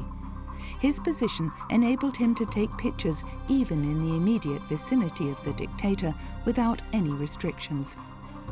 On a flight to the front, Bauer took the opportunity to film Mussolini from close up because the Duce liked to sit in the cockpit. Later, Bauer remembered, "I took 6 meters of film, but Mussolini sat there like a stuffed dummy. Stiff as a board, with his head held high, he didn't move a muscle. All I got were pictures with no life to them. With his chin jutting out, Mussolini had this wild look in his eyes, but he never moved." Hitler and Mussolini had flown to Uman on a troop visit. The men gave the Führer an overwhelming reception. During their advance, many of them had been involved in crimes against the civilian population. Also present in Uman was Hitler's personal cameraman. Walter Frenz was filming the staged scene officially for the Wochenschau weekly newsreel, but in black and white. In a battle of encirclement which had lasted from July the 15th to August the 8th, the dictator's troops had defeated 20 divisions of the Red Army and paved the way for an advance into the Donbas region and the hinterland of the Ukraine. 100,000 Soviet soldiers were taken prisoner. As Hitler and his entourage were returning to their aircraft, the injured troops who had been brought in as a backdrop were driven back to their field hospitals. Some of the men had had terrible experiences. In a state of despair, Corporal Alois Scheuer wrote, "We now know the full tragedy of war. It's the greatest disaster to befall mankind. It brutalizes people. Only my faith stops me from becoming almost apathetic, mentally and spiritually." That was of no interest to either the high-ranking officers or the Nazi bigwigs accompanying the two dictators. Foreign Minister Joachim von Ribbentrop and Hitler's private secretary Martin Bormann were particularly compliant aides to the Führer, who is said to have told a small circle of associates that Basically, the war in the East has already been won. Moscow will be razed to the ground.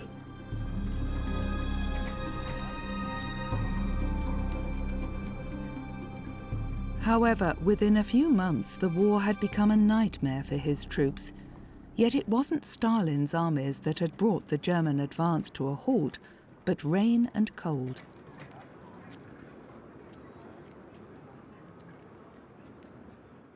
The Obersalzberg, early June 1942. Hitler was relaxing in the mountains for a few days.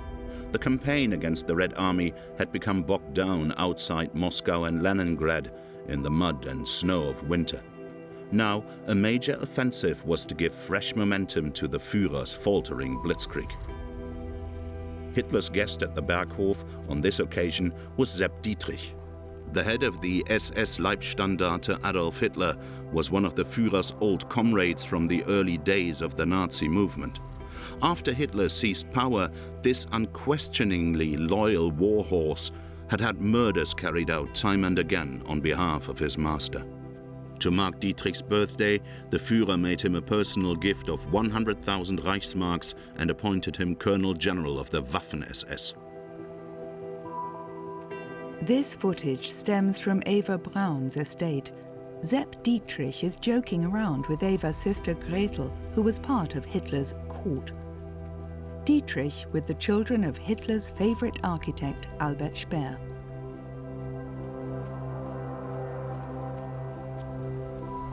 Dietrich was allowed to accompany the Führer on his daily walk up to a peak called the Mooslaner Kopf.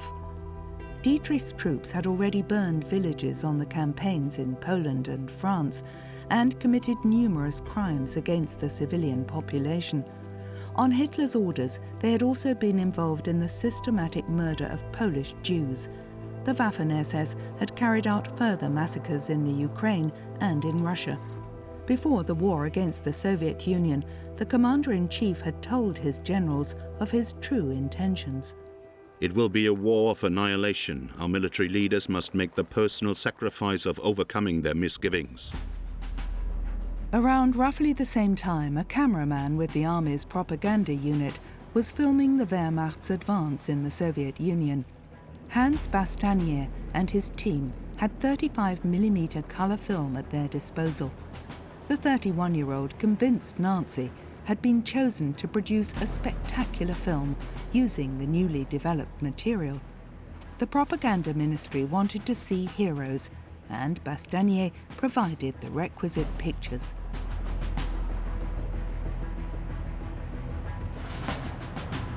In discussions with his associates in 1941, Hitler had already talked through plans for the future face of Eastern Europe. The goal, he said, was to conquer vast areas to ensure the racial survival of the Germans. The law of natural selection justifies this eternal battle because it makes the survival of the fittest possible.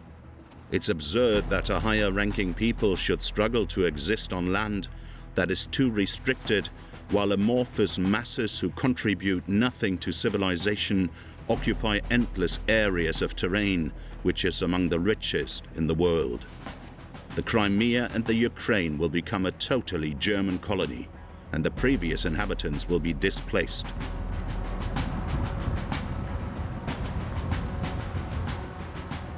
"30 million people in the East were to fall victim to Hitler's monstrous plans. As Nazi ideologists saw it, communists, Jews, and members of a wide range of Slavic tribes would have to make way for the master race.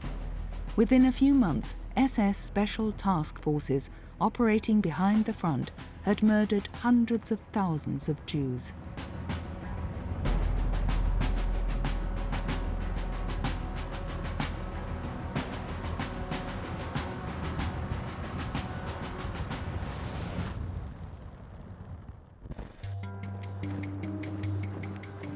Linz in Upper Austria. On April the 20th, 1942, the whole town was dressed up and taking part in processions to celebrate the Führer's birthday. The formations included the Hitler Youth and the Federation of German Girls.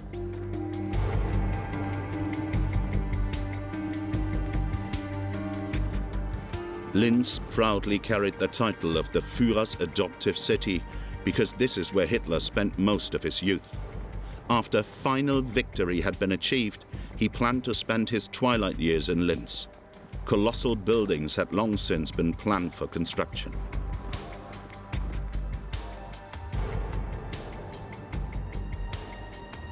At this point in time, Ruth Andreas Friedrich, a journalist who was critical of the regime, was hoping that more and more Germans would turn their back on the regime.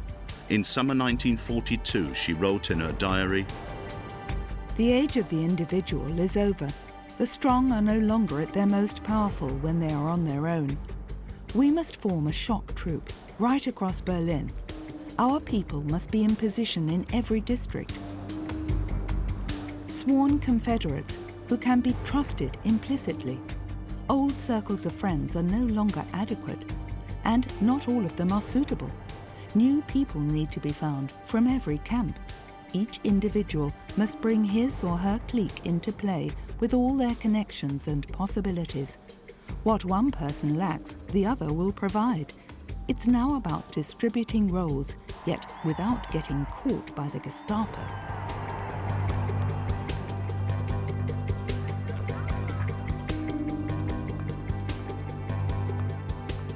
In Linz, party bigwigs paid homage to the dictator. The dignitaries of the Nazi Reich were still fully behind their Führer, and most of them would give him fanatical support right to the end.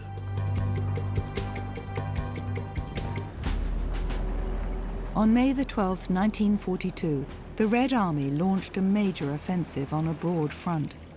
The aim was to retake Kharkov. Hans Bastanier was sitting with his camera in a German tank, filming the battle.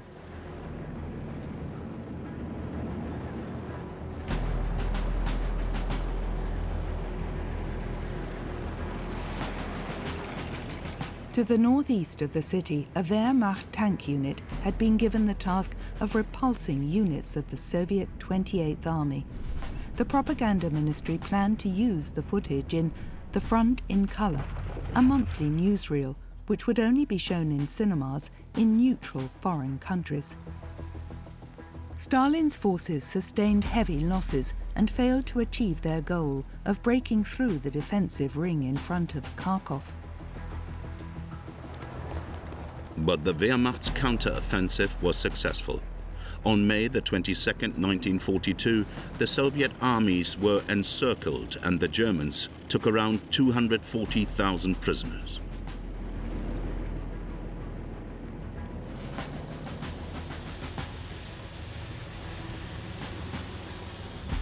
Pictures from the center of Kharkov.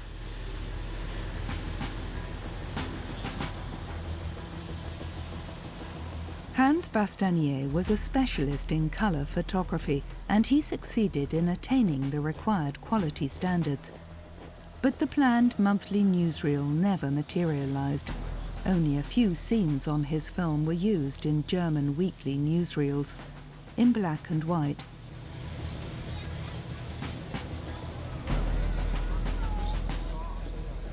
The German troops stationed in Kharkov were to lack nothing. Entertainment films were provided to make them forget the horrors of war for a few hours. In the soldiers' hostels, the troops' needs were seen to.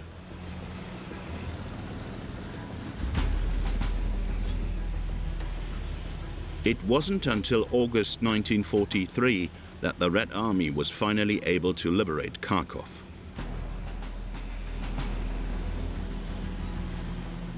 The cameraman also filmed these motorcycle riflemen with the 3rd Armored Reconnaissance Unit. At the time, Ruth Andreas Friedrich noted, "The Germans are still victorious in Russia. People still talk of Stalin now throwing his final reserves into battle against us. But Moscow today lies many kilometers behind the Russian front. And even though every week sees a few dozen readers' letters arriving at the publishing house, sent by enthusiastic final victory apostles wanting information on settlement opportunities in the Crimea and the Caucasus, the last word still hasn't been spoken about the Caucasus either.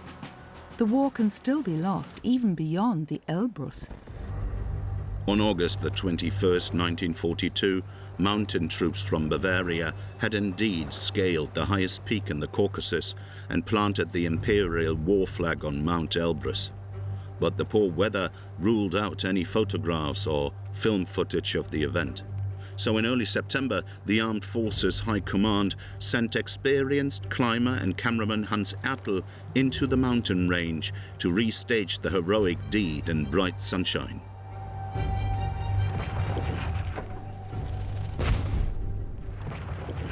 Ertl took the opportunity to film German mountain troops driving out Red Army forces who had occupied an important pass.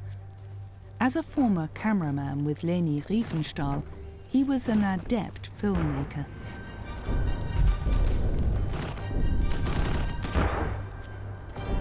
The film Ertl completed in June 1943 was entitled Alarm on the Pass. For many years it was thought to have been lost. It was only in the late 90s that a copy turned up in Russia.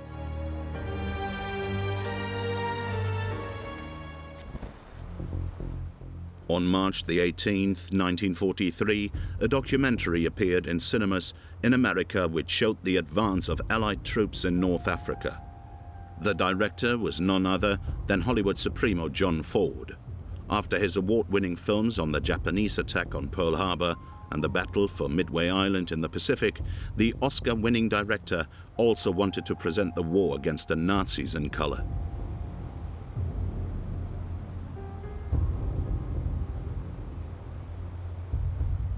On November the 8th, 1942, British and American troops landed in Morocco and Algeria. A short time later, 40 camera teams unloaded their equipment. The expedition was headed by Hollywood mogul Darryl F. Zanuck, one of the founders of 20th Century Fox. The film contained expressive footage, but one US critic later complained that At the front in North Africa clearly bears Zanuck's signature, artistic shots of tank trucks, sunrise and sunsets, and no end of superfluous frills.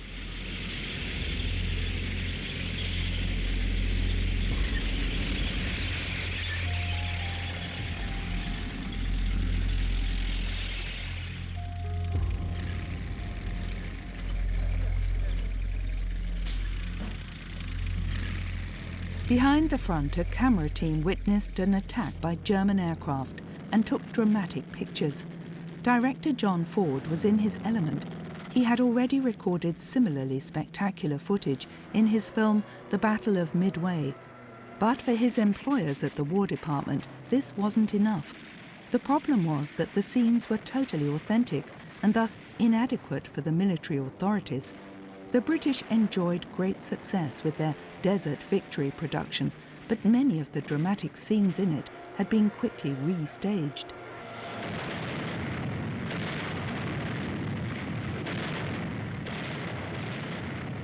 When Secretary of War Henry Stimson saw At the Front in North Africa, he found the film feeble and not very inspiring.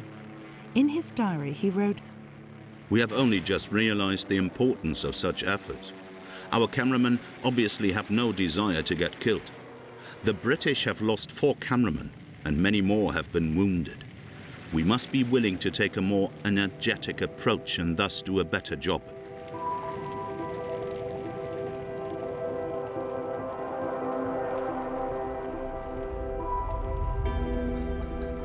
Scenes which the team filmed in their spare time, far from the front, came in for particular criticism. Here the soldiers have got hold of a turkey, because in America on November the 26th, 1942, people were celebrating Thanksgiving.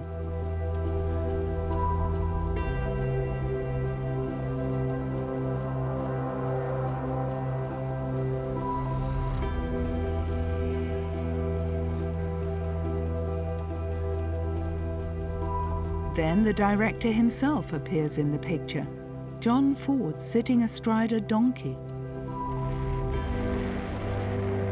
In early December, when German and Allied armoured units clashed not far from Tunis, Ford's camera teams were present.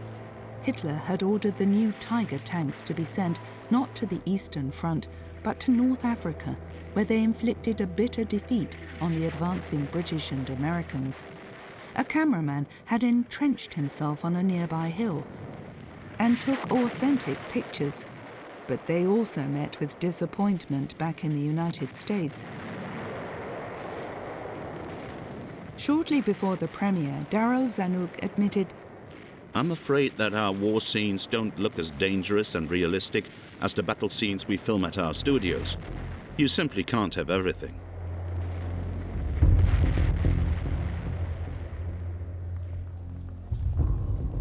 For these captured German and Italian troops, the war is over, but not for their comrades. They're not so lucky.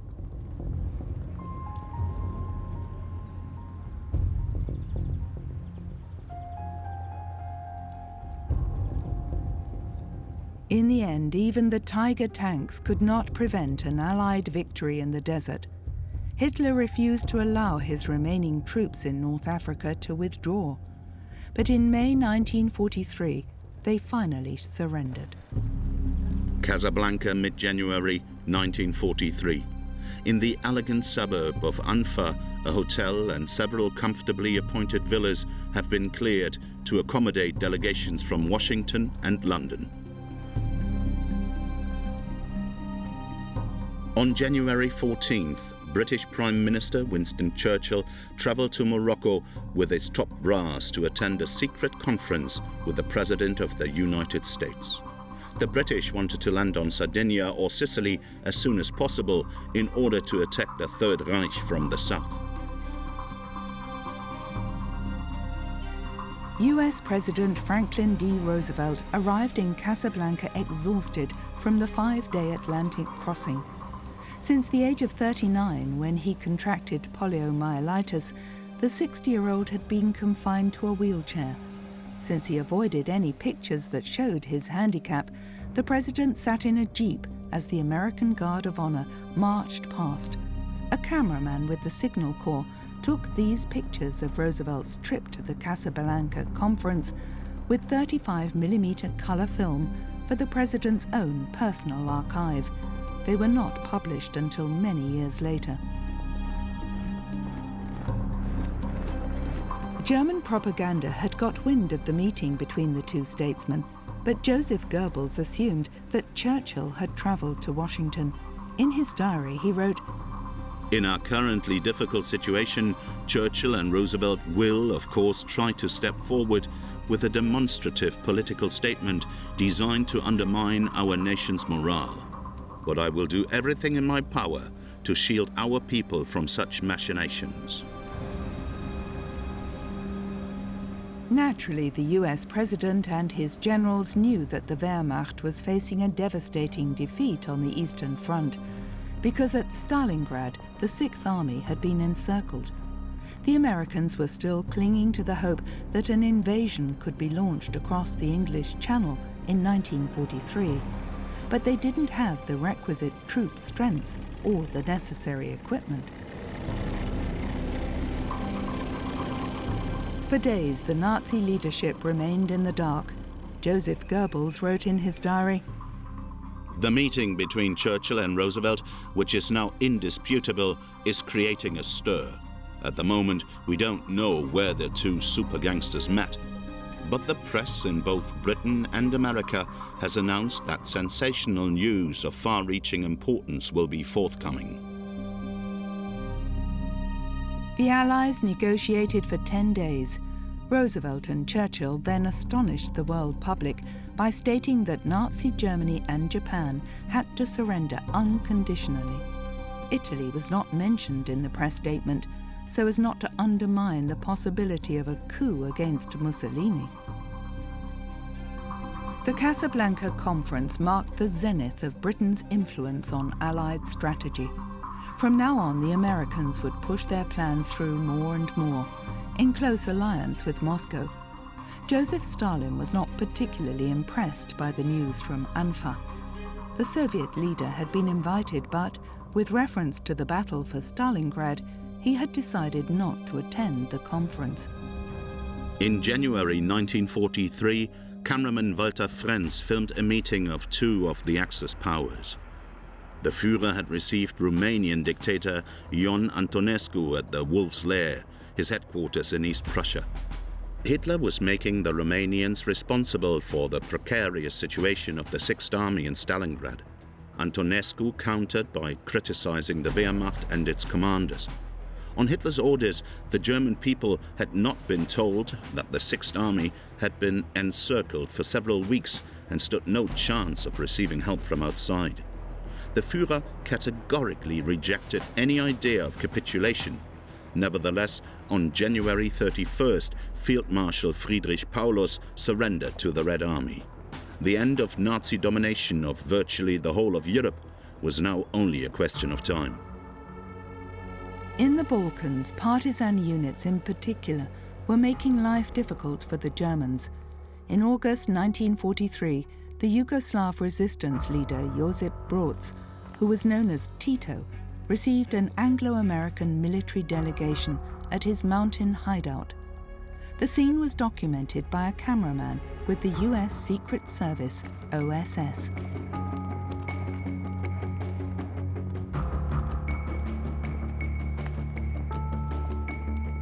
Tito was a veteran of the Spanish Civil War, in which he had proved his qualities as an organizer of the Communist International.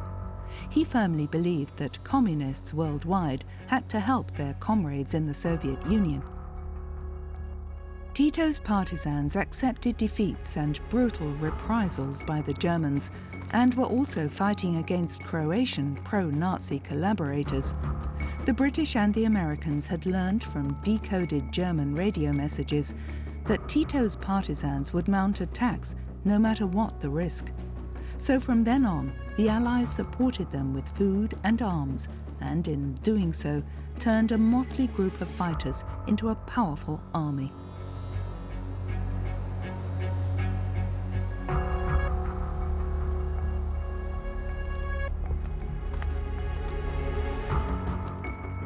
Many Americans in particular held the naive view that communist resistance fighters just had to love freedom. Press reports time and again spoke of self-determination, the right of all nations to choose their own government, which Roosevelt and Churchill had guaranteed in the Atlantic Charter they proclaimed in 1941. The British Prime Minister was called an imperialist because he warned that after the Nazis had been defeated, communist parties would brutally crush all democratically minded forces in Stalin's name. And that's precisely what also happened in Yugoslavia under Tito's rule right through to 1980.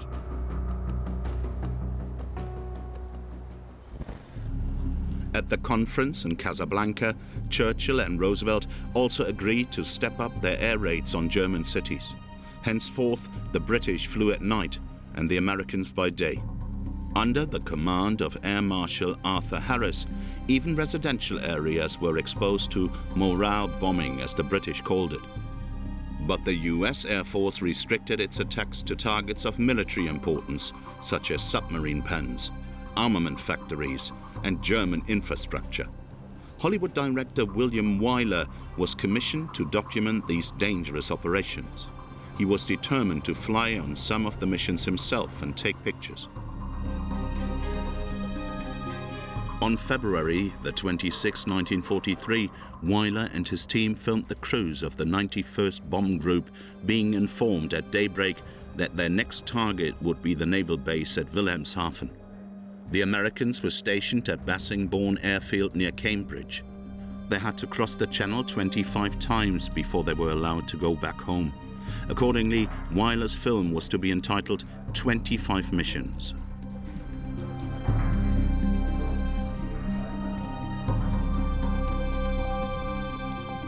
The girlfriend of US pilot Robert Morgan had christened his bomber the Memphis Belle.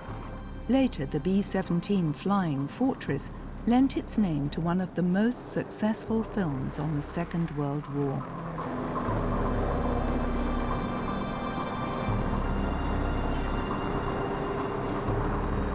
In a radio interview, William Wyler was asked how he had experienced the operations over France and Germany. Fear. Simple, honest fear. You're afraid of being killed. It's a feeling you've never had until you've been shot at.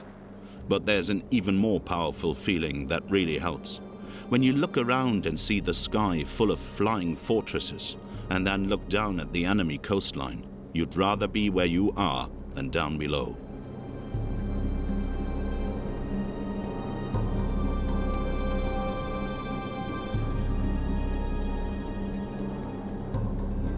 Wyler and the cameramen on board other aircraft had to work under the most difficult conditions.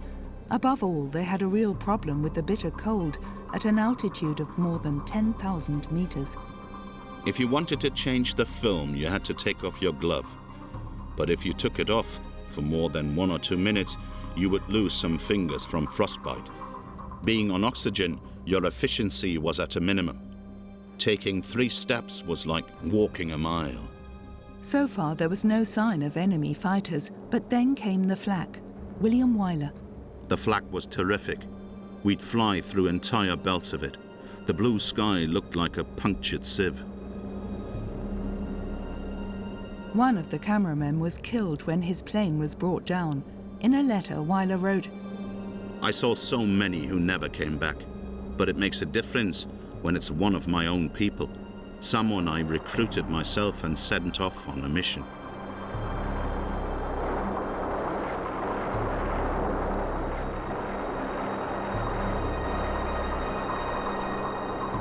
William Wyler filmed spectacular scenes of German fighters attacking the bombers.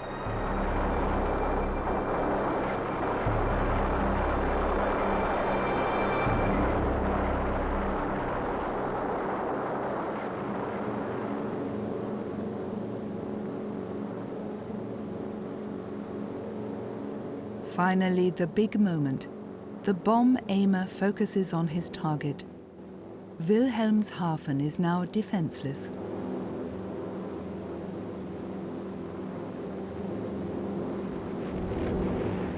Later, Weiler constructed his picture as if these scenes had been filmed from the Memphis Belle. But on this particular day, in fact, the B-17 wasn't even in the air.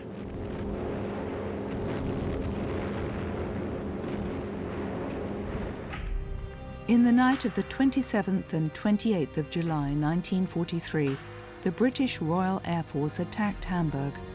The bombs created a horrific firestorm, which raged for 5 hours in the workers' suburbs in the east of the city.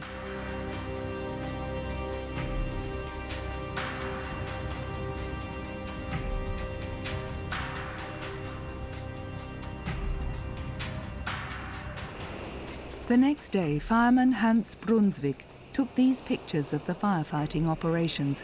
24 hours after the raid, some of the fires were still burning. Around 150,000 people were left homeless.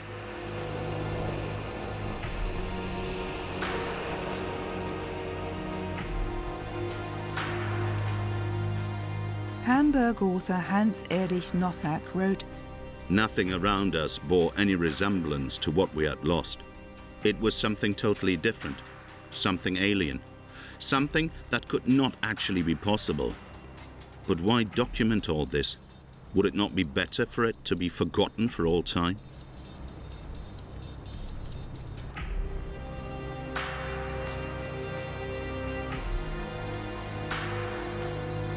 In all, Operation Gomorrah, the military name for the bombing raids on Hamburg, claimed around 34,000 lives. Barely half the victims could be identified.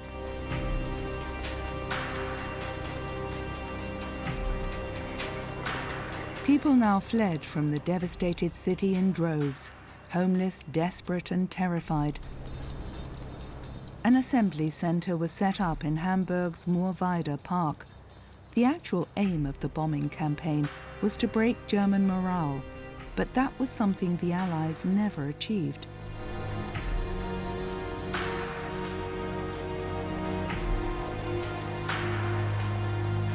Fireman Hans Brunswick documented the exodus of the survivors. In the days after the first massive air raid, around 900,000 people left Hamburg. They were evacuated into the hinterland on trucks. Some tried to make their way to southern Germany, where they felt they would be safer. In May 1943, work began in Hamburg and in a film studio in Berlin on the production of one of the Third Reich's last color films. But because of the increasing number of air raids, the shooting was moved to Prague. The aim of the entertainment film, Grand Freedom No. 7, was to take people's minds off the ever-present war. German film star Hans Albers played the main role in a love drama which took place on the Reeperbahn in Hamburg. But the censor refused to allow the film to be shown in Germany. It was thought that there were ulterior motives behind the title. What's more, the characters did not correspond to the Nazi ideal. Consequently, it was only after the war that the film became a classic.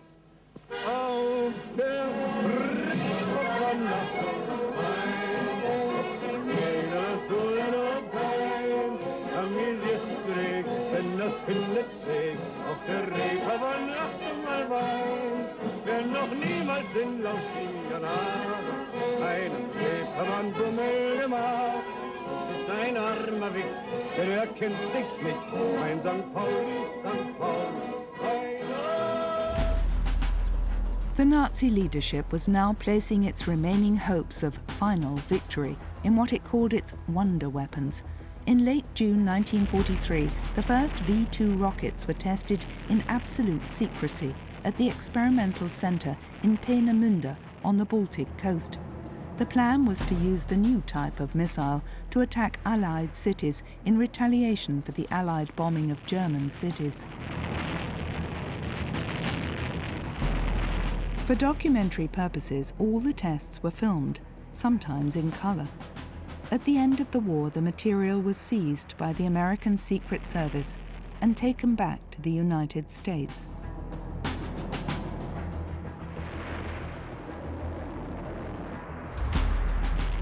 In the early days, the test results were inconsistent. Time and again, things went wrong.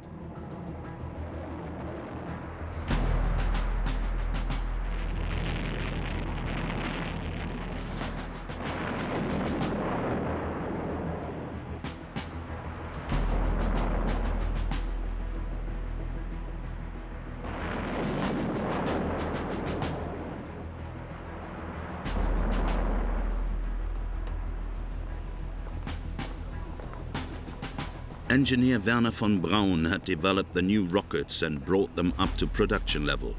Although he was a member of the SS and used slave laborers from concentration camps in the construction of his rockets, von Braun was not put on trial by the Allies.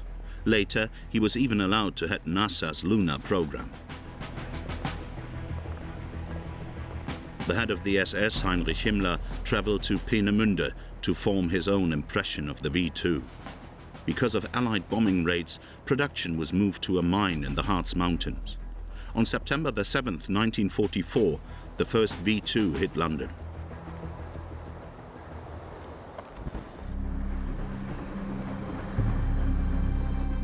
With Allied bombing raids now threatening to paralyze Germany's entire armaments industry, more and more facilities vital to the war effort were being moved underground or given special protection. In 1944, for example, a huge reinforced concrete colossus was built in the Bremen suburb of Fage for the construction of submarines. A naval architect filmed the work with his camera. He was one of the few cine enthusiasts who still had 16mm color material.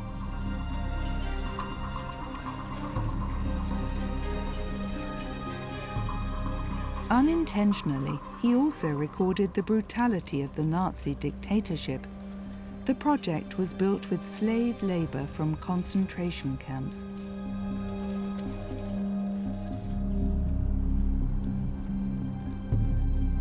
Despite the efforts of tens of thousands of workers from concentration camps, the Valentin bunker was never finished, and not a single submarine was ever built in it. The Nazi propaganda machine still had some 35mm film at its disposal, and its camera teams were instructed to produce footage at the front and at home. These pictures show German dive bombers in action somewhere in Russia. In January 1944, Joseph Goebbels had at last given his approval to the old plan of producing a monthly color newsreel for showing in neutral countries. The first of 3 editions of Panorama were screened that same year. Scenes like these from ground attack aircraft in the east were probably filmed much earlier. In the summer of 1944, cameraman Heinz von Jaworski filmed on a Sunday in Berlin in the 5th year of the war. By now, Berlin journalist Ruth Andreas Friedrich was hoping to see the end of Nazi rule. Yet, she had her doubts. If we talk, plan or recruit followers, we will hang, because at least 1 person in 10 is treacherous or talks too much. Yet if we remain silent and are only up in arms in the silence of our own 4 walls, we keep the Nazis in power. That is the tragedy of our situation. Can a small group of 10 or 20 resolute souls topple the Third Reich? And we are only a small group. Small groups in Berlin, small groups in Dresden, in Breslau, or in Hamburg, a handful here, a handful there, who, like the king's children in the fairy tale, never come together.